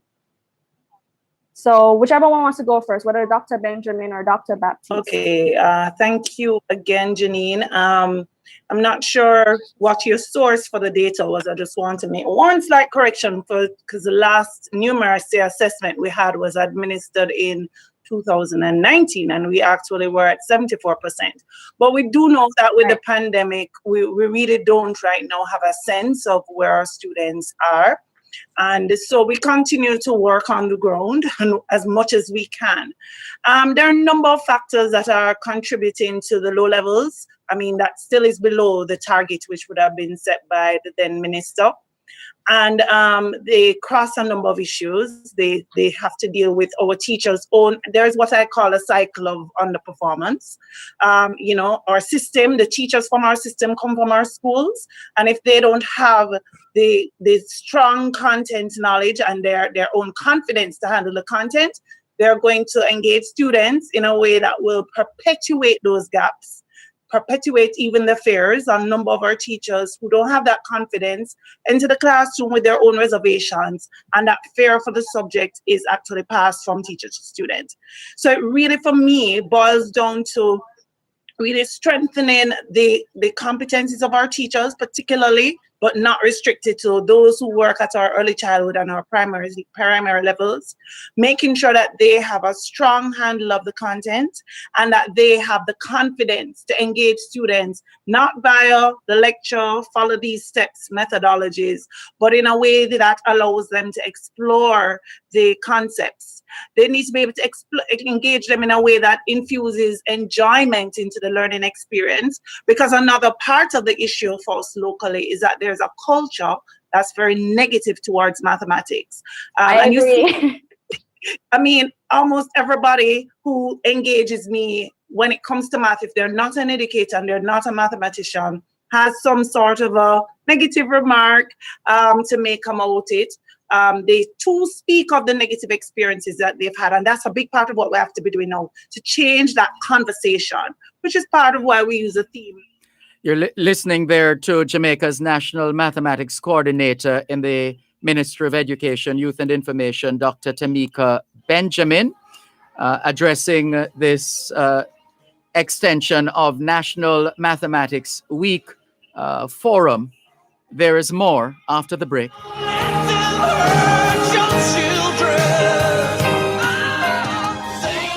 You're listening to Power 106 FM. The time is now 3:45. The Ministry of Industry, Investment and Commerce presents MIIC Live on both sides of the story with Dervan Malcolm every first and third Thursday at 3:30 p.m. to 4 p.m. Learn more about the manufacturing strategy, modernization in trading, foreign direct investments, and much more, right here on Power 106 FM. This broadcast of MIIC Live is brought to you by the Ministry of Industry, Investment and Commerce. You, something really scared me when I saw it on. We're going to rejoin this panel discussion on mathematics, empowering our youths through education, mathematics as a foundational tool for success. It's a collaborative effort, the Ministry of Education, Youth and Information, and Youths for Excellence Limited. Let's listen now to Dr. Martin Baptiste, an education specialist at the Caribbean Development Bank. Students, because of the experiences they've had in the classroom, starting from early childhood, nursery and kinder and pre-primary, the experience with math is one that does not inspire, having an enjoyment in the subject area. That's because we need to change the culture of how math is taught in the schools. What we have in many of our institutions continued to reflect how I learned math in the 1970s in Grenada. And some of you were taught math as well. And we need to change how students are engaged, starting with the understanding that everyone can do math, because math is so critical if we're talking about building out a competitive society and making sure that engineering and technology drives what we have in the economy in the Caribbean. Okay, Dr. Baptiste is frozen. But I guess the gist of both what Dr. Benjamin and Dr. Baptiste are really hammering at is the need for a cultural shift. Do any of you have any potential ways that we can even begin to start tackling this phobia and working towards a cultural shift? By the way, anyone on this panel is welcome to chime in on that as well, because I'm sure that many of you grew up with the same phobia for math. I didn't like it, but I have to use it, obviously. So what are some ways? Sorry. I saw Nathaniel wanting to go. Go ahead. Janine? Yes, I'm here. Go ahead, Nathaniel. You see, I really have to pick up on what Tamika has mentioned in terms of the creativity, because young people, when they are young, what do? They play with everything from paper to they can find a piece of paper and make that into a car, or just get something else with their hands. And what you find within the education system, the way it is constructed right now, is that creativity is pushed out of them. And you see, to include now a more effective way of teaching a young person through physical ways of addressing those needs. For example, with one of my companies, Gen X Solar, we teach women and young people that have never had any experience in science and technology how to assemble things with their hands. Now, the connectivity that they're doing and the fun which they have in assembling, let's say, a circuit board with STEM education, now then seeing that come into life, now they can identify that with maths, which is behind. How does the current move? All right, what are the equations? Now there is now a practical way of teaching that. Now, a solution that can be done is through extensive teacher training, whereby through the colleges, before the teachers go in, it is important that they have then an understanding beyond the curriculum in terms of looking at how they can make this more creative and find creative ways and adapt the curriculum through their colleges in a way where young people are now going to receive the information better, as opposed to having lecture style, but more physical, doing things with their hands and a much more creative way of developing the interest in mathematics, because they can see it driving everything around them that they use in general day life. I actually really like that suggestion, because a complaint that I've come across from a lot of students and educators alike is that when they're in the classroom, they feel that the math they're being taught is very abstract. They just see numbers. They can't exactly visualize what it is that you're writing on the board with these equations. So I think maybe an intervention from the Teachers College level could be quite effective based on what I'm hearing. So I actually want to throw this question to Professor Young. I know that UNESCO has been working very hard to try and, improve numeracy in Jamaica. Could you talk to some of these projects that you have going on? Well, what I can say is that UNESCO has been working very hard, not only in Jamaica, but all over the world, to try and improve on numeracy. Because, of course, don't make any mistake, this problem is not specifically a Jamaican problem. It's a much more universal problem than you might think. Both Tamika and Dr. Baptiste referred to this, the problem, of course, of the way that mathematics is being taught. And one of the things that I wanted to mention before I answer your specific question, Janine, is that I heard Tamika talking about content and confidence as being very important aspects of transmitting to our teachers in the first instance before we let them loose in a classroom. But to my mind, the first thing that must come, I think, is before content and confidence is enthusiasm. And I find that our students don't start off with a level of enthusiasm that they can infect our students with. I hear people talking about math being boring and all that kind of stuff. But I am not a mathematician, let me say, but I find math such an interesting thing, you know, when you start thinking about relationships and discovering that hey, there's something peculiar about a circle. That no matter what the size of the circle is, diameter has a certain relationship. There's something peculiar about triangles. That there is a particular kind of relationship between the angles and the sides, and it's not simple, it's challenging. How can we describe that? And you can get into all kinds of, you see, the point is that it's not the formulae that are important. It's arriving at the formula that is exciting.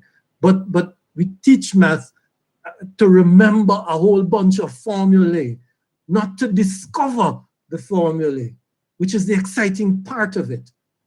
And this is where the enthusiasm and the infectiousness can actually make a difference to changing the way that students perceive it. Now, what is UNESCO doing about this? Well, I cannot say that that we have a great deal of activity going on in Jamaica in particular. But of course, we do have things like the Math Olympiad that we participate in, and we are increasingly doing better and better in it. We you know, one of the things that UNESCO has done is to produce this traveling exhibition, which I think some of you might know about, right? The you know, the exhibition called Experiencing Mathematics, that tries to introduce people to mathematics in that kind of hands-on way that Pete was talking about, you know, to let them actually experience things that involve mathematics and to actually touch and feel and deal with some of these issues. I think what would be good too, it's been to many countries in the world, but we've never had it in the Caribbean.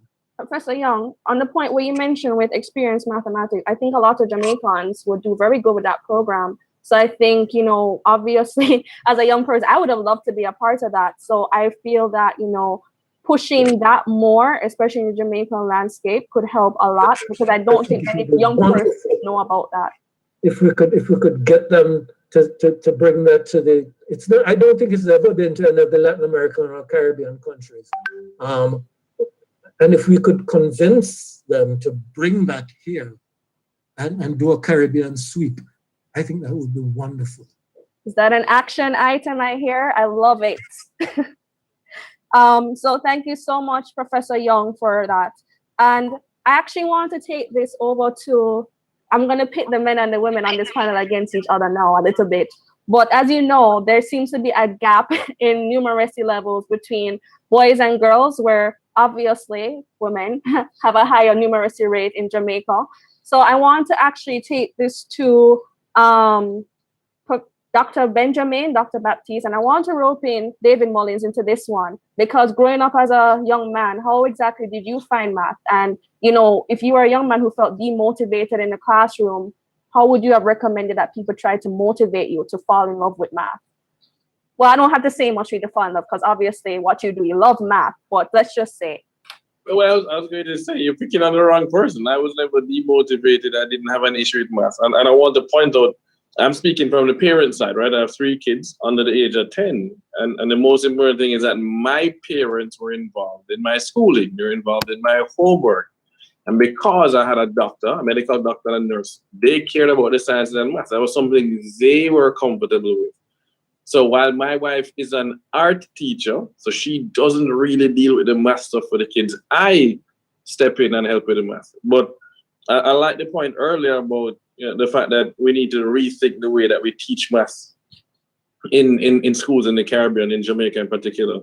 And I think it comes down to 2 things. Number one, my kid, Luke, is 9 now. And once he started doing math class, I had him play video games with me. I never forget playing Legend of Zelda. This is the new one that they had, Breath of the Wild. And he would count the number of fire arrows that Link had. And then he would shoot 3 arrows out of 10. He's like, Hey, daddy, we have 7 fire arrows left. So 10 minus 3 equals 7. So I'm playing a video game, but using it to teach him math. You think he didn't want to show up and count those arrows each time? He found it engaging. So we need to leverage the things today to engage the children. And I think Nathaniel hit on that. But the last one for me is very simple. I find that instead of coming up with solutions, we can look at the countries who are already placed in the top 10 countries, in the OECD for math. Why aren't we going to learn from what Singapore does and what South Korea does? Like, hello, we don't need to reinvent the wheel. And in fact, we probably can do it better. Imagine we take what they're doing and then we use reggae music to help teach math. Man, that's going to be the easiest thing. Use our culture and get kids to enjoy it. I think that would motivate those young people who are demotivated. You bring in the music, the culture, you solve the problem right there. I see Nathaniel. I don't know if he was applauding David. I guess that was a very good point. A very good point that David made, because when I'm in the car, I have reggae times tables going with my son, and he's 8 years old, and he has a power of this because of the music. Now, we know from studies that music has the ability to bypass the left hemisphere, which is the logical part of the brain, go straight into the right hemisphere, which is how we can memorize an advert on TV and know the theme song without deliberately trying to learn it, because music is such a powerful thing. So I just really want to dovetail off of what my dear friend David has actually said around that. It is a real effective way. And I think the danger of copying a different culture, such as Singapore or Korea, is that we might actually inflict something on their mind that has not been seen really in the public view. But I know from within my work that the depression rate and the suicide rate of young people, because of the schooling system in Singapore and Korea, is very high.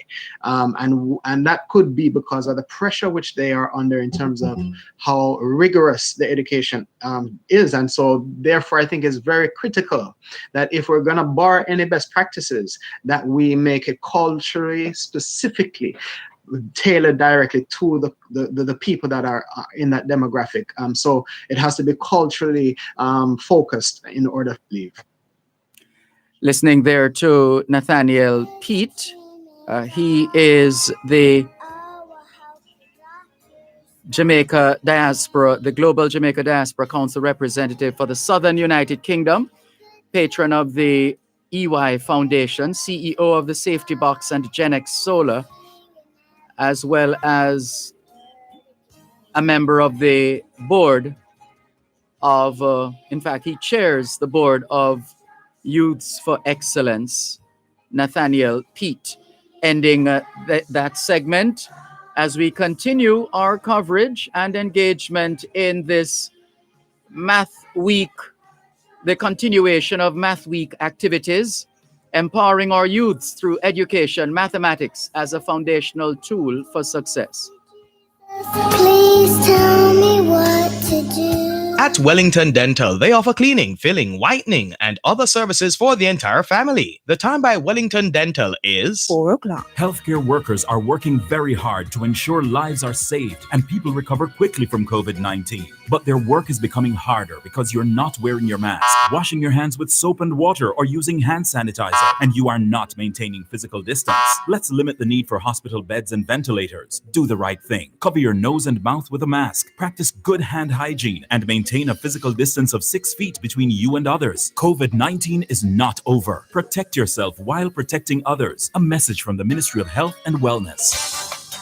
Tune into Farm Talk, 6:18 to 6:35 a.m. the first Tuesday of every month, and 6:18 to 6:45 p.m. the last Tuesday of every month for First San in the Field. Real issues, real solutions.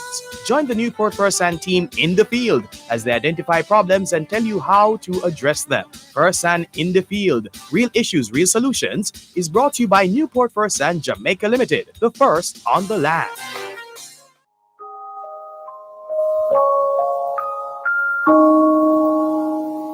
Dear Mr. G. Que hora es en espagnol? Son las 4:02. Quelle heure est-il en français? Les 4 heures de 现在几点了？4点02分. 2 minutes past 4 o'clock in the afternoon here at Broadcast House, 32 Lyndhurst Road, Kingston 5, St. Andrew, Jamaica. The National Mathematics Week conversation stroke discussion continues this week. Math Week was the 28th of March to the 1st of April. The continuation of those discussions in the form of two panels, one today and the other tomorrow, right here on both sides of the story, Horror 106 FM. Mandy Melville is speaking right now. She's the founder of the Creative Language-Based Learning Foundation. Again, the focus is on mathematics, the teaching and learning of mathematics. Let's listen. A math program which stimulates the ability to create image and verbalize the concepts of underlying math processes.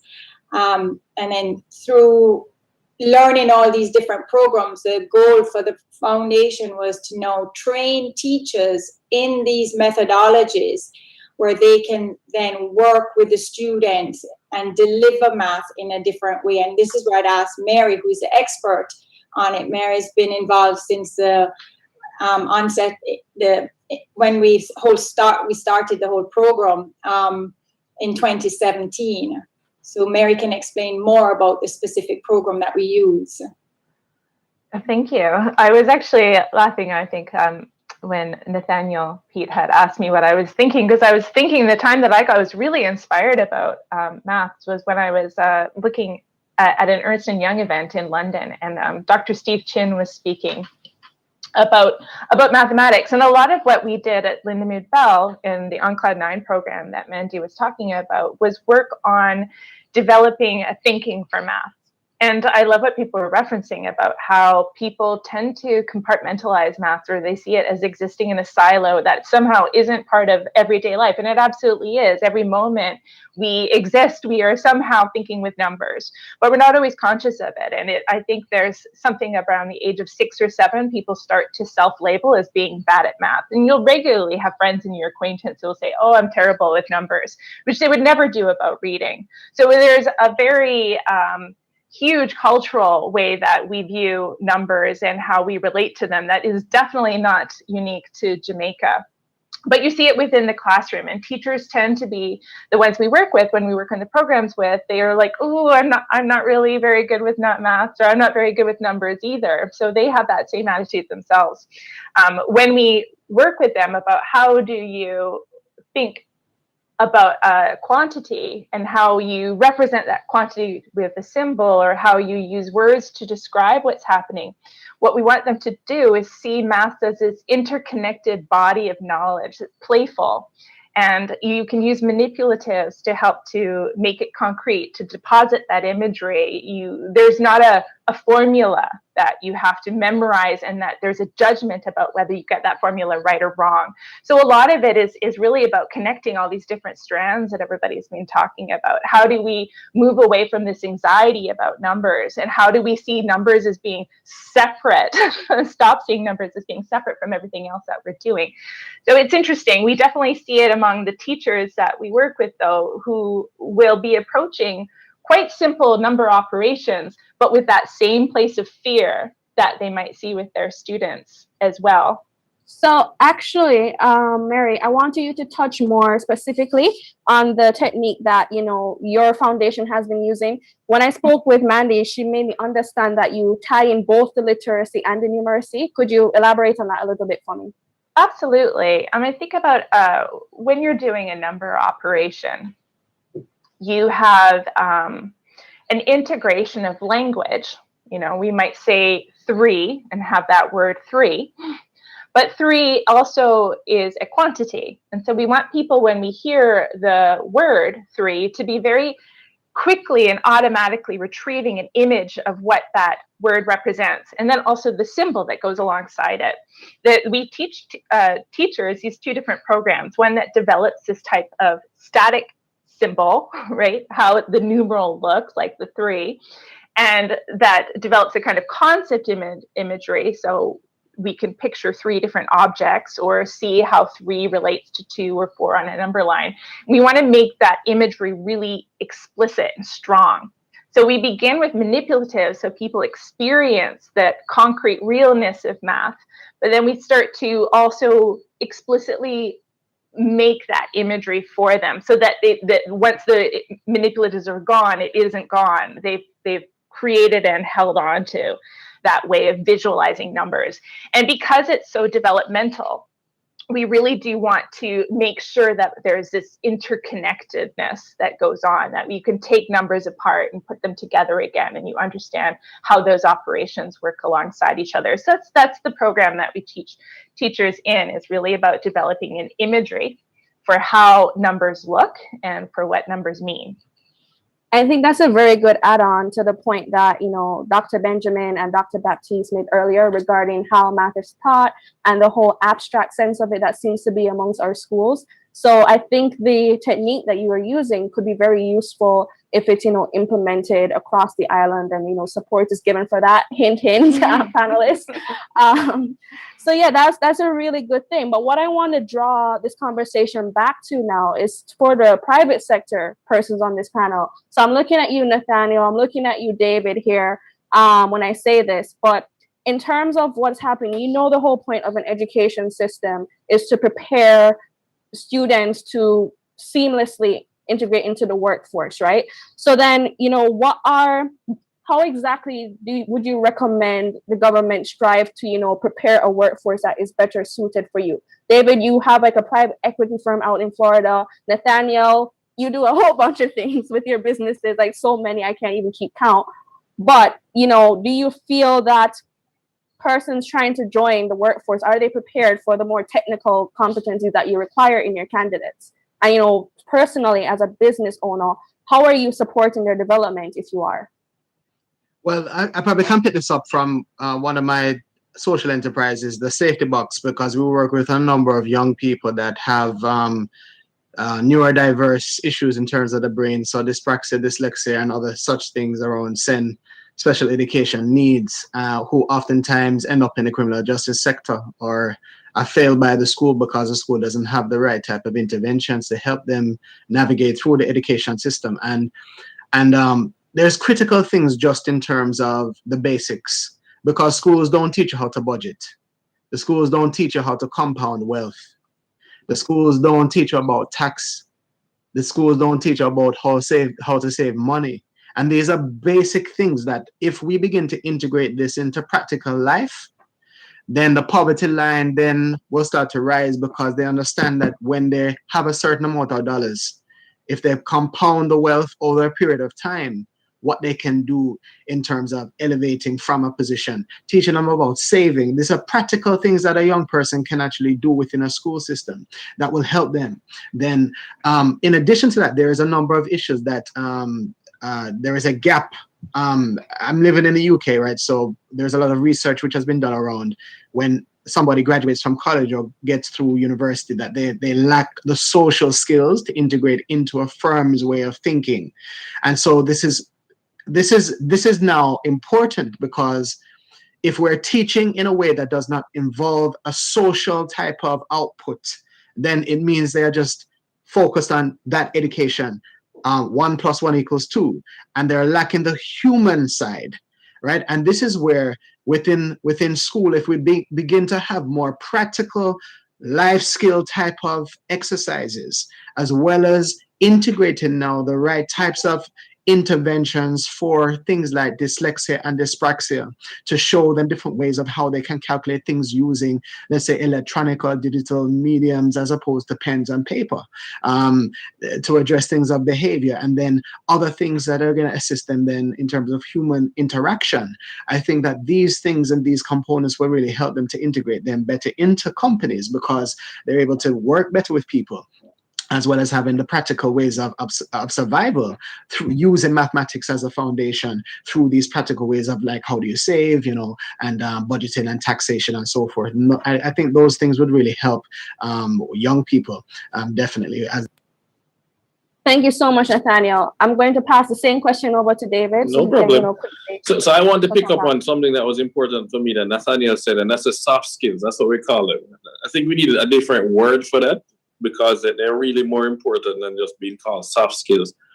But for me, I actually want to take issue with something you said, Janine, where you said that school is supposed to prepare the person for the workforce. And I actually disagree with that. We don't want a complete person to come out of school and then come and work for us. The way it used to be is that you'd graduate and then you come and get additional training, right, on the job training to then get them to become more of a cultural fit. What school is supposed to do is give you the basics so that they can learn. So we need critical thinking skills. We need it to become a good part of a team. So we need to teach you also conflict resolution. We need to teach you how to form and then maintain friendships, how to deal with anger. And you are going to be criticized by your boss. How do you deal with it? How do you deal with failure without, becoming extremely depressed? I think all of us have some version of disappointment or depression when we have failure, but how to overcome that failure? Because you're going to have failure within your class. So I think that is what needs to happen. We, as private sector, don't want you to give us a complete person.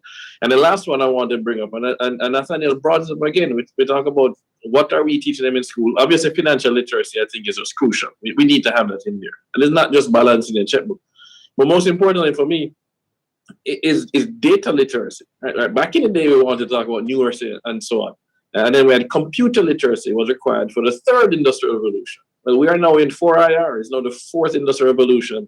And I sit on the board of advisors for the Caribbean School of Data based at UWI, Warner School of Business. We're in 7 countries, including Jamaica. And I designed a mentorship program that was initially tested in Jamaica to get these young people to become data literate, which requires math. We actually need math as the base, but if you're not being prepared for the jobs of the future, which we don't even know what those jobs all are going to be, our system, unfortunately, is preparing people for jobs from the second industrial revolution. We don't need automatons that come out and only do X, Y, and Z. We need to be able to think about what you might need to do. And the rest of the team here, they're actually the professionals, the professors, and they know this stuff even better than us and could speak to that. Thank you so much, David. So really quickly, I'm going to wrap up this discussion. So Dr. Benjamin, I'm going to give you 10 seconds to quickly tell our young people who might be listening in, as you're, the National Math Coordinator, any word of advice that you give them as we close out? Work hard. Try to see the relevance between what you're doing in school and just work hard and be committed at it. Find whatever works for you. Music, video games, whatever it is.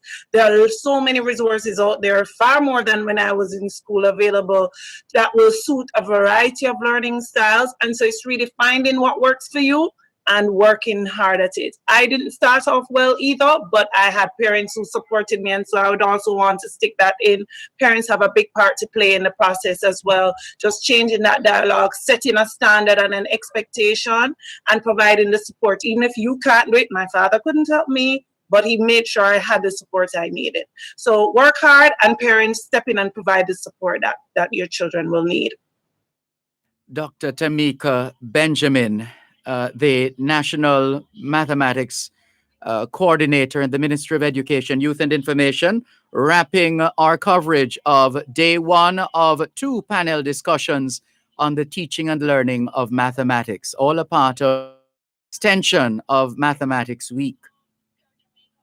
And take her up to the sky, so she will never have to hurt again. You're listening to Power 106 FM. The time is now 4:15. Hey, you see these days, it's good to get straight to the point. Quick and easy. That's why Western Union gives you another way to receive money straight to your bank account with Western Union's direct-to-bank money transfer. Visit a Western Union agent location and sign up now. And tell your family and friends to send your next Western Union money transfer directly to your bank account in Jamaica. It's easy. Visit a Western Union location or call our call center at 876-926-2454. Sign up today to receive a money transfer directly to your bank account with ease. With Western Union, moving money for better.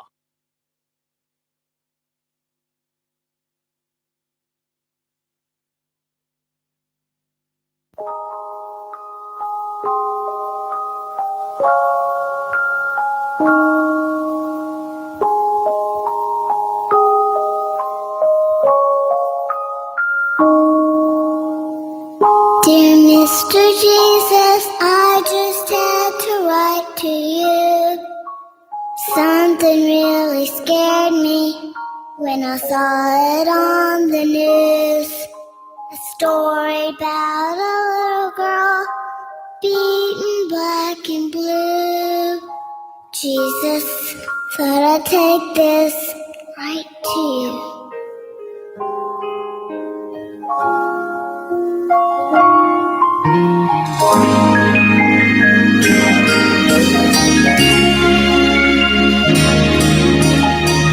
Dear Mr. Jesus, I don't understand why they took her mom and dad away. I know that they don't mean to hit with wild and angry hands. Tell them just how big they are, I pray. Please don't let them hurt your children. We need love and shelter from the storm. Please don't let them hurt your children. Won't you keep us safe and warm?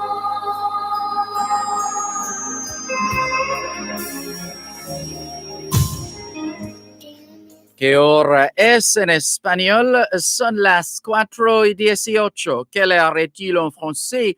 Il est 4:18. 现在地点了10点18分. 18 minutes past 4 o'clock in the afternoon here at Broadcast House, 32 Lyndhurst Road, Kingston 5, St. Andrew, Jamaica. Have you had a checkup lately? If not, now is a good time. Let's not wait till we get sick to get a checkup. How about that? Checking in with more on your program, both sides of the story, Power 106 FM, and students, youngsters, children. We know that some of you are still on a bit of break from online classes, the Easter break perhaps a little extended. Have you done your homework yet? If not, now is a good time. Yes, indeed, now is a good time. We trust that you also got in some physical activity, just as important as mental activity. As we always say, young people, socialization makes you educable, education makes you trainable, training makes you employable, and the right attitude makes you successful. Homework time, young people. Well, we've been hearing in recent years more and more appreciation and structuring of the medicinal properties of cannabis, etc. And we are also in a time of a pandemic, COVID-19, and there are those who have been wondering whether the properties of cannabis have an impact, and if so, they want to know about it as well, etc. And so we have invited a couple of guests to join us in this segment on this World Health Day. Today, the 7th of April, is World Health Day. And so we've invited co-founder and chief operating officer for an organization called Virtudes. That's Farah Zargaran. Welcome, Farah. Hi. Thank you. Thanks for having me. Thank you so much for joining us. We also have Dr. Heinz Becker, clinical psychologist. Welcome, Dr. Becker. Yes. Thank you for having us. Great. Can we get some background, first of all, from you, Farah Zargaran, and confirm the pronunciation of your surname? Did I get that right? Zargaran? Yes, that was actually beautifully done. Thank you very much. Some background on Virtudes. Absolutely. So Virtudes is an organization that we started, several of us, and our main partner being Jamil Jameson, who is native born and raised Jamaican. And the purpose of this project was really to, we knew we wanted to farm, we knew we wanted to be part of agriculture, we knew that it was cannabis, specifically hemp, that we wanted to farm. And lastly, we knew that it had to be community focused. And in order for us to achieve kind of our objectives with cannabis and medicinal cannabis and agriculture, that our community had to be largely involved. So over the past 2.5 years, we have really focused on building this farm, this brand, this community company culture of being able to farm organic hemp that is high in CBD but low in THC, that we could eventually What's the create. significance of that? Could you tell us? So the significance of that is that essentially this is a cannabis plant that is sativa dominant strain, meaning that it is like the sister to the marijuana plant. Same plant, but different strains and species, meaning that this plant specifically doesn't get you high. It doesn't have that psychoactive property THC. Well, I should correct it. Not that it doesn't have it, but it has very, very low amounts. We're talking below 1%. So it doesn't have that psychoactive effect on you, potentially making it safe and user-friendly for people of all ages, and also different rays of ailments, and also more friendly to maybe a regular everyday user or patient. So that's the significance of the difference between the hemp and the marijuana. Yeah. And Dr. Becker, you're a clinical psychologist, acupuncturist, and naturopathic doctor, and chairman and CEO, chairman of Virtude's company. How did this idea of the possible benefits of medicinal hemp in reducing the symptoms of COVID-19 come about?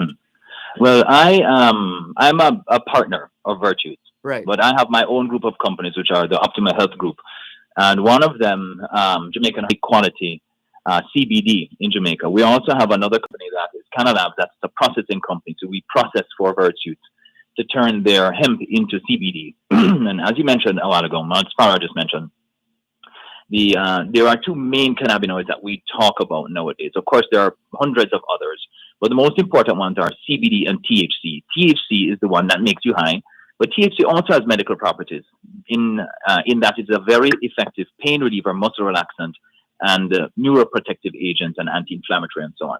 The CBD is more of a source of immune support, in addition to being neuroprotective. So it really became popular as an anti-epileptic drug for children because it worked exceptionally well.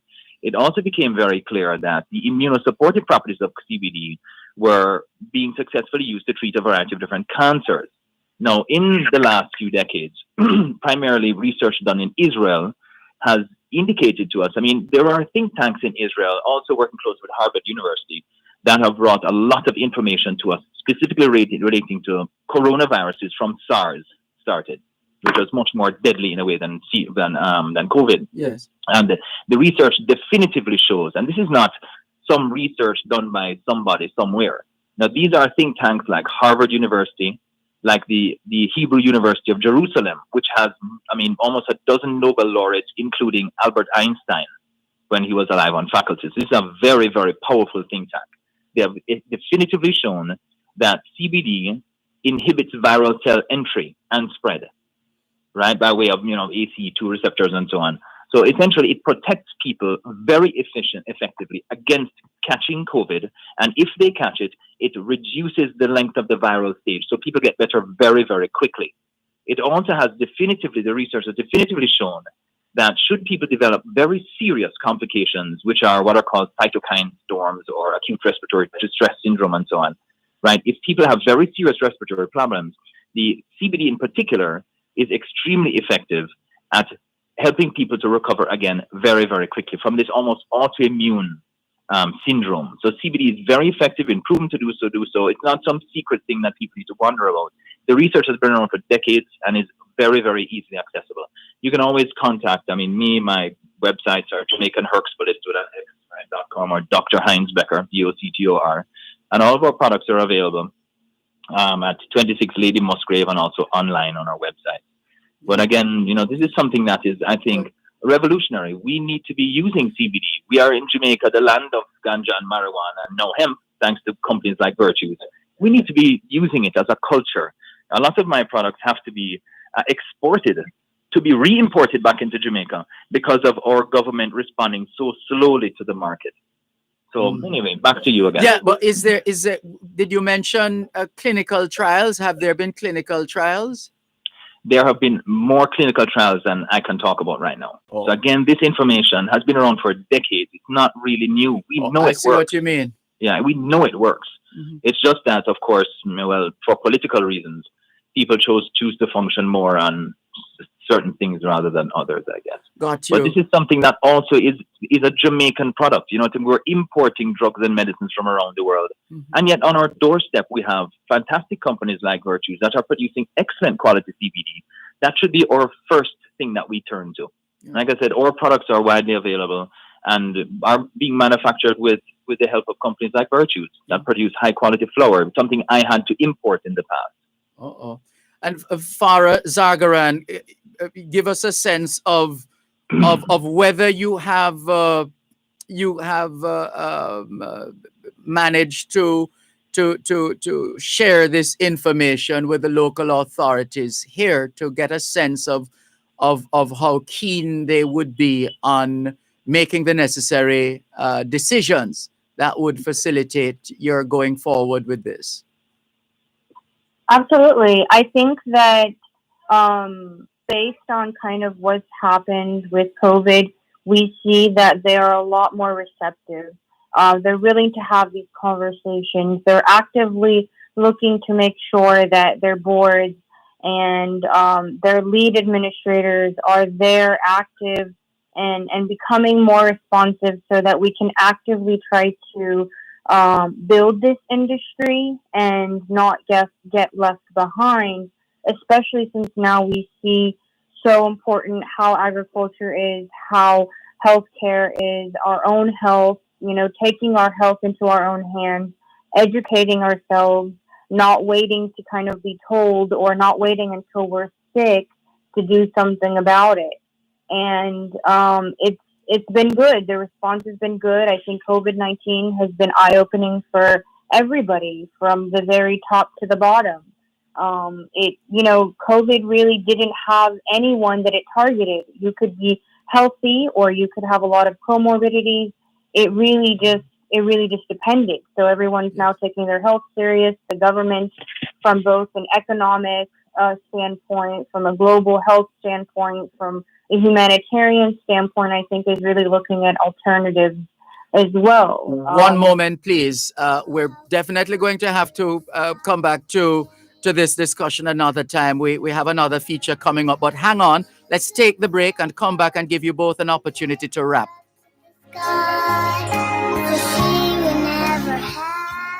You're listening to Power 106 FM. The time is now 4:30. Become the hero on the scene by taking the COVID vaccine. Get vaccinated as soon as you get all the facts. Don't listen to the rumors. This vaccine might just make it possible for teachers to sit face to face with schoolers. This vaccine make it safer for everybody, from the young to the elderly. Don't you want to go back to living normally when things were more orderly? And if you want to live a long good life, then we all have to do what's right. So let's get vaccinated along with the heroes on the front line. A message from the Ministry of Health and Wellness. The Ministry of Industry, Investment and Commerce presents MIIC Live on both sides of the story with Dervan Malcolm every first and third Thursday at 3:30 p.m. to 4 p.m. Learn more about the manufacturing strategy, modernization in trading, foreign direct investments, and much more right here on Power 106 FM. This broadcast of MIIC Live is brought to you by the Ministry of Industry, Investment and Commerce.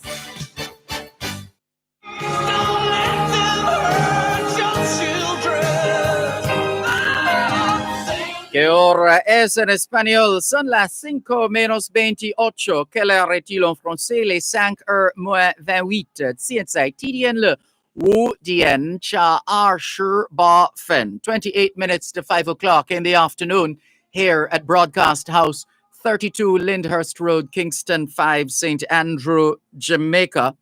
Do you know where your children are? Are they where they're supposed to be? Doing what they're supposed to be doing? It's a good time to check up on the children.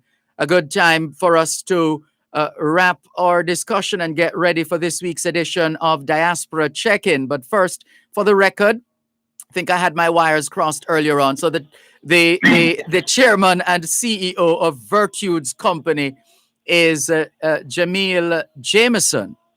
And as we indicated earlier on, the co-founder and chief operating officer is Farah Zargaran.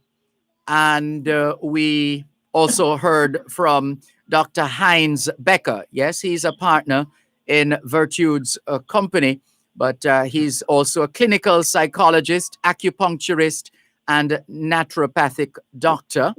And combined with Farah, he has been piquing our interest and turning our attention to recent studies that have shown that the hemp extract cannabidiol or Cannabidiol. There we go. Cannabidiol. Correct. Cannabidiol, CBD, can be used to relieve some of the symptoms associated with COVID-19. And the approach you're suggesting is a multimodal approach, Dr. Becker? Yes, absolutely. I mean, everything has its place. You know, our medical system is moving more towards what we are calling around the world an integrative approach. Yes. In which we integrate the strengths of, you know, complementary medicine is what we really call it, complementary on alternative medicine, even though it is really the traditional medicine that has been replaced largely by mainstream medicine now, which is really pharmaceutical and surgical approaches. Now, everything has its place. You know, in order to become healthy, we need things that promote health as well as things that fight disease. And this is something that that the coronavirus epidemic or pandemic is teaching us a lot about. You know, everybody is likely to catch it at some point. And if we are healthier and recover more quickly, which is really what CBD is particularly good at doing. So again, just to clarify, I work closely with Virtues and process for them and so on.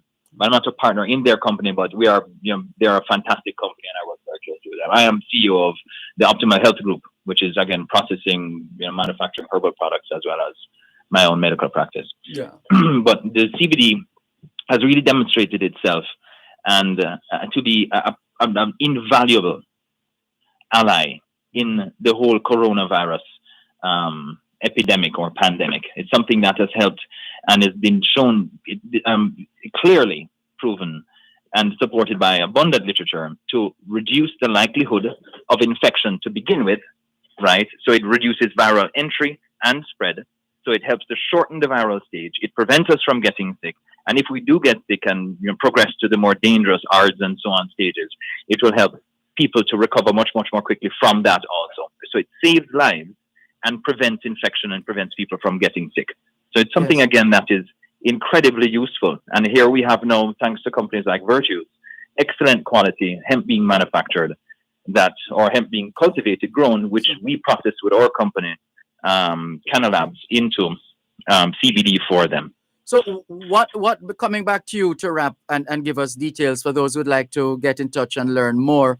But Farah, give us a sense of the decisions that would need to be made right now, in a manner of speaking, that that you'd be able to act upon in a positive way.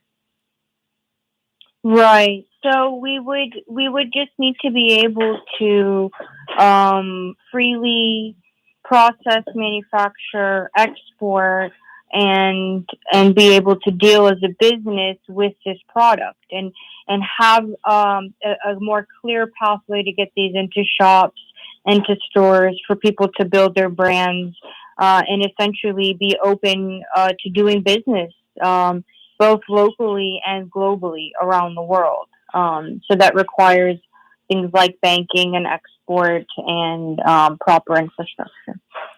And Dr. Dice, I beg your pardon? Dr. Dice is our next guest. I'm really crossing my wires today. That's all good.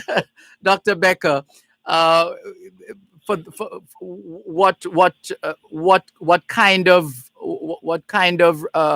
connections, contact details can you share for those listening who would like to learn more, who would like to educate themselves further on these matters? No, absolutely. A big part of my job is really to educate people about the options they have in terms of healthcare so that they can make the best decisions for themselves. You can always visit my website. It's Dr. Doctor Heinz Becker, HeinzBecker.com, or CanamedJamaica.com. Also, DrBirdHerbals.com is another one of our group, and Jamaican Herbalist, but Herbalist is spelled with an X, Herbalist.com. And our head office is at 26 Lady Musgrave, and all of the CBD products we've been talking about can be purchased there, as well as online via the website. Yes. And Farah, once again, what about Virtude's company for those who'd like to learn more? Yes, you can contact us via email at info@virtuescompany.com. You can also add us on WhatsApp at 313-3681. So you have direct access to our team and to discuss any of your inquiries. Great. Look, this is fascinating. Thank you so much for piquing our interest. We're going to read further and visit your sites and learn more. And let's see if we can connect again in the very near future to continue the discussion. Absolutely. Fantastic. Thanks for having me. Thank you. Thanks for having us. It's been a pleasure. Take care. You too. Bye-bye. That was Dr. Heinz Becker, clinical psychologist, among other things. He wears a few hats. And Farah Zargaran, co-founder and chief operating officer of Virtude's company. Apologies for the delayed start to this week's edition of Diaspora Check-In, brought to you by Western Union. Thank you for your indulgence. Our friends at Western Union stand by now for this week's edition of Diaspora Check-In.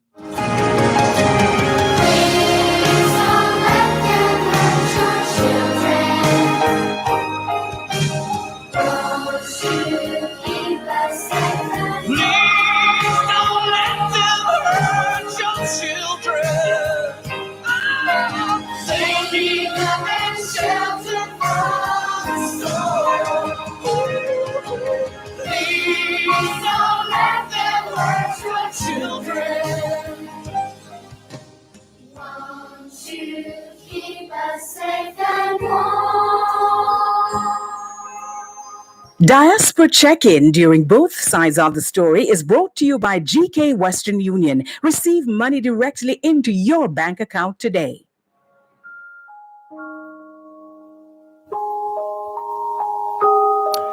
Thank you so much for staying with us here on your program, Both Sides of the Story, Power 106 FM. Time for Diaspora Check-In, brought to you by Western Union. Apologies for the late start to this week's edition of Diaspora Check-In. We thank you for your indulgence. Joining us now on this week's edition of Diaspora Check-In, the chairman of the Jamaica Diaspora Education Task Force, Dr. Dwayne Dice. Good afternoon, Dr. Dice. How are you? Good afternoon, Sir Malcolm. I'm fine, thank you. Great. It's good to be on your program again. Pleasure to have you on. One would think that with all that's been happening, a level of fatigue would have set in, and you and the other volunteers in the Jamaica Diaspora Task Force Action Network in general would have just been taking it easy and taking care of yourselves and your families instead of continuing the work that you've been doing. Why? There is one answer. The short answer is because we're putting people first, and Jamaica is very close to our hearts. So whatever we look at, as you said, taking care of ourselves, by taking care of our people, we're actually taking care of ourselves. So that's, in a nutshell, that's where I put it. Well, on behalf of a grateful nation, we say thank you and the members of the Jamaica Diaspora Task Force Action Network for the tremendous work that you continue to do. Case in point, you have a big event, what is called a Jaminar. So you know that is Jamaican through and through. A Jaminar, which is taking place. And listeners, no, it's not a party. Party is not allowed right now. This is not a party. We're going to ask Dr. Dice to explain what is the substance of this Jaminar, which is scheduled for tomorrow afternoon at 5 Jamaica time, which is 6 p.m. Eastern time. Dr. Dice. Oh, yes. Thank you. And I want to say a special thank you to everybody who is involved in the task force. The Jaminar that we're putting on tomorrow is from our Education Leadership Committee, and it's chaired by Miss Janine Jackson, and she is in Washington, D.C.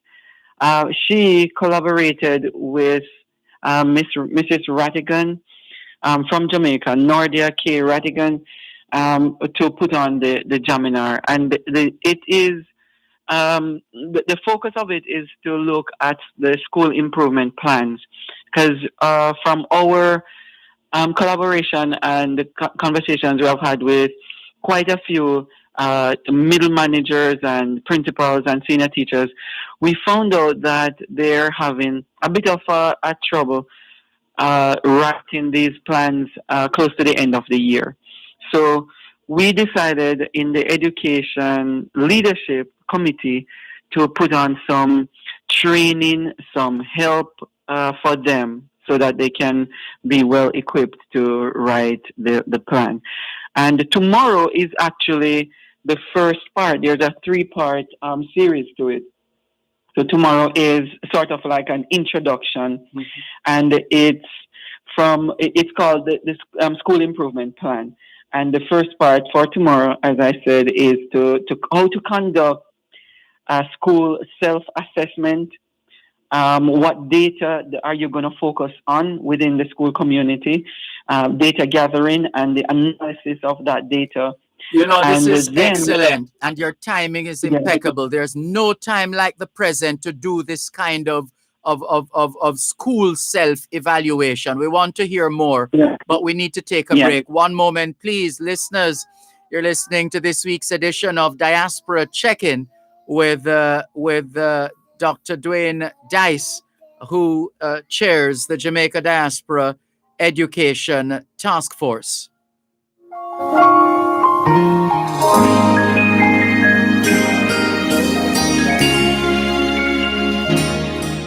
You're listening to Power 106 FM. The time is now 4:45. Both sides of the story.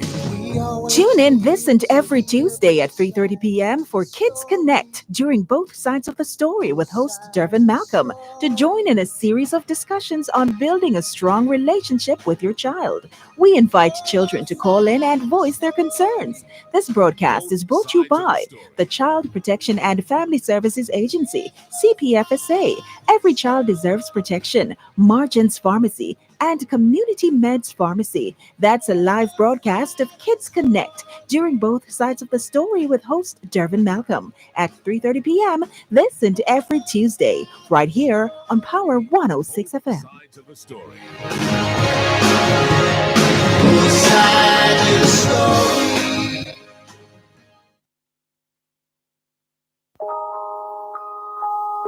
¿Qué hora es en español? Son las 5 menos 14. Quelle heure est-il en français? Les 5 heures moins 14. 现在几点了？5点加14分. 14 minutes to 5 o'clock in the afternoon here at Broadcast House, 32 Lyndhurst Road, Kingston 5, St. Andrew, Jamaica. Good afternoon to all working Jamaicans tuned into Both Sides of the Story here on Power 106 FM. It's a good time for us to ask ourselves, how productive have we been today? How productive have we been today? We've been having a productive discussion so far on this week's edition of Diaspora Check-In with the chairman of the Jamaica Diaspora Education Task Force, Dr. Dwayne Dice, who has been introducing us to a 3-part Jaminar on school improvement planning. a 3-part Jaminar on school improvement planning. Part 1 kicks off tomorrow afternoon at 5 o'clock Jamaica time, 6 o'clock in the evening Eastern time. And you're explaining a bit of the contents of part 1, Dr. Dice. Oh, yes. Thank you. So the part 1, as you said, it's 3 parts. And so we have part 1 tomorrow. And it's focusing on, if you're asking who are the people who should be in attendance, we're looking at middle managers, senior teachers, aspiring leaders within the education system to get some information on how to conduct data gathering and analysis, how to get to a school self-evaluation. So the first part tomorrow, we're discussing how to complete the self-assessment, the school assessment, focusing on where to locate the appropriate data and how to create additional data sources that will make up the comprehensive school self-assessment or self-evaluation. And then the last, so tomorrow is the first one, then we have a second one, and then a third one. The last part is when we put all the other 2 parts together.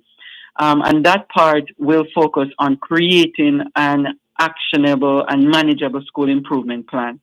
And that will put in place the design to incorporate buy-in from teachers and other stakeholders in and around the school community. Well, we know you already have quite a network of educators and school administrators and other leaders in the education sector, from Moran Point to Negril Point, from the Goat Islands to Galena Point, and therefore it shouldn't be too much of a task to mobilize that kind of a movement of stakeholders. Right. It shouldn't be. What we're focusing on, and you're very, very correct, Sir Malcolm. The ideas that we're putting forward here is very relevant. It's relevant to the education sector to make sure that they're bolstering their support as they move into the end of the school year and in the beginning of the next school year. What are some of the things that they need to have in place to support teachers? Because that's our focus really in the education task force, is family and teachers. There are other things that are coming up too, apart from the school improvement plan that was pressing on our heart to put it on since January. And we're thinking, which area, which time in the year, and what areas should we focus on first, and then how do we put it into maybe 2 or 3 different parts so that it's manageable. And so we decided that we're going to roll it out in April, which is a good time. But there are other areas that we're focusing on for April. And think of this, Sir Malcolm.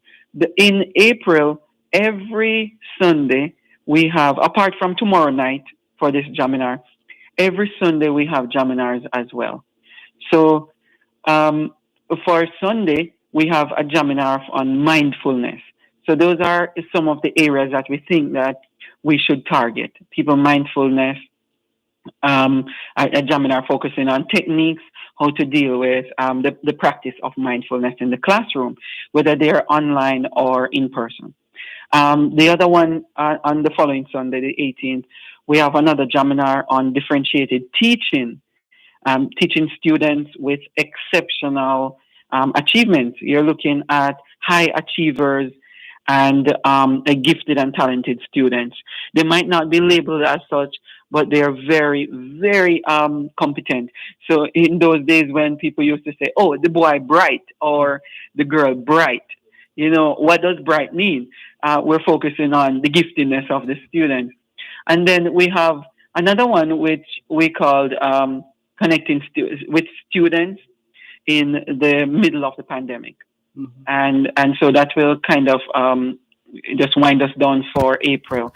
But this one is our first in a while focusing on middle managers, administrators, senior teachers, because if you notice, Sir Malcolm, over the past couple of months, since last year, we have been focusing on teachers and the family and students. So we decided in the education task force, let's just focus on middle managers and administrators for once. Let's give them some attention here so that they can improve their planning, especially the paperwork for schools. Well, we can't thank you enough for the work that you and the other members of the Jamaica Diaspora Education Task Force continue to do. How can those who are hearing about this for the first time, stakeholders hearing about this Jaminar, how can they connect? What do they need to do? Where can they go, virtually or otherwise, to connect? Yes, virtually they can go on very easy, www.jaminars.org, and they will get the information there to log on. And the picture that they should look for on there, the little image, is school improvement plan, and it's splattered in green. So if they look on jaminars.org, they will find that title there, and they can just scroll down. And the information is right there. It's very foolproof information, how to register for these Jaminars. Very clear, crystal clear, as they would say. Other than that, they can check Facebook. Some of our members are posting in the Education Task Force Facebook page, JD Tan Facebook page. They will find the same link to get on to the Jaminars website and sign up for it. Sounds good. Thanks once again, Dr. Dice, for the work that you continue to do. And please convey our regards to the other members of the Jamaica Diaspora Education Task Force. Well done. And we're looking forward. Sorry, go ahead. Thank you. I want to say a special thank you to Janine, Miss Janine Jackson. She's the director of the Education Leadership Committee in the Education Task Force, and Miss Rattigan. Without their assistance, we couldn't put it on at all. Miss Norda K. Rattigan, she's Jamaican. She's in Jamaica. She's a consultant. She deals with education planning and the policy engagement. So those are the folks that we're using. But I really appreciate the work that Miss Janine Jackson is doing. She's our incoming director, and she's doing a wonderful job. Thank you very much, Dr. Dice. Well done, and all the very best.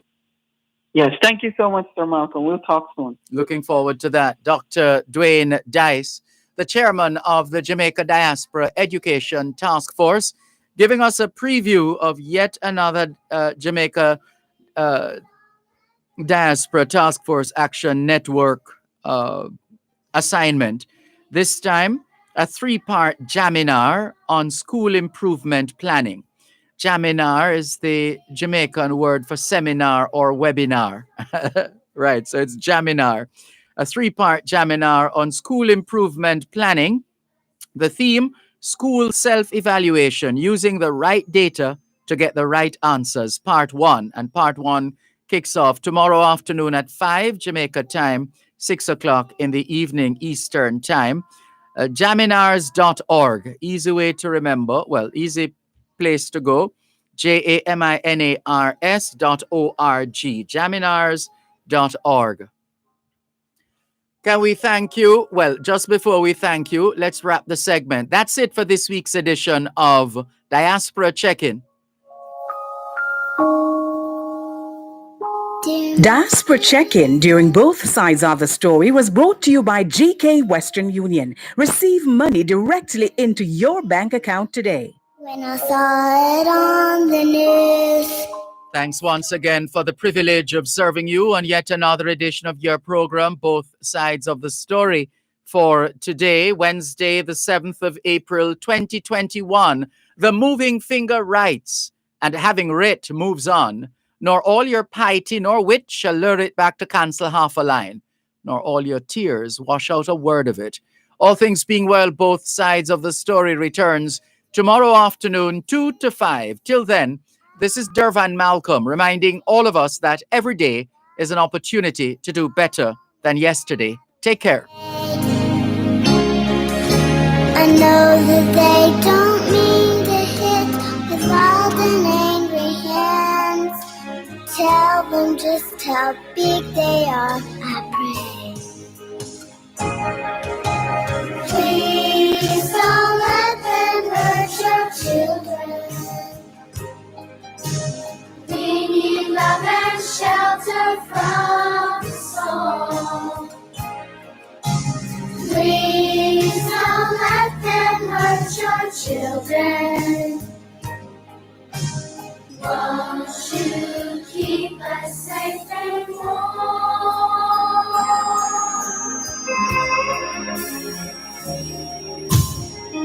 Dear Mr. Jesus, they say that she may die. Oh, I hope the doctors stop the pain. I know that you could save her and take her up to the sky, so she would never have to hurt again. Please don't let them hurt your children. We need love and shelter from the storm. Please don't let them hurt your children. Won't you keep us safe and warm? Dear Mr. Jesus, please tell me what to do. And please don't tell my daddy, but my mommy hits me too. Please don't let them hurt your children. We need love and shelter from the storm. Please don't let them hurt your children. Won't you keep us safe and please don't let them hurt your children. They need love and shelter from the storm. Please don't let them hurt your children. Won't you keep us safe and warm?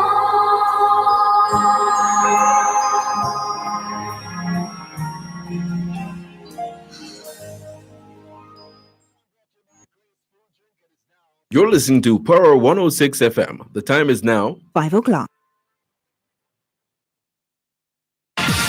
News, comprehensive, powerful, and credible. Power 106 FM now presents a simulcast of Radio Jamaica's news.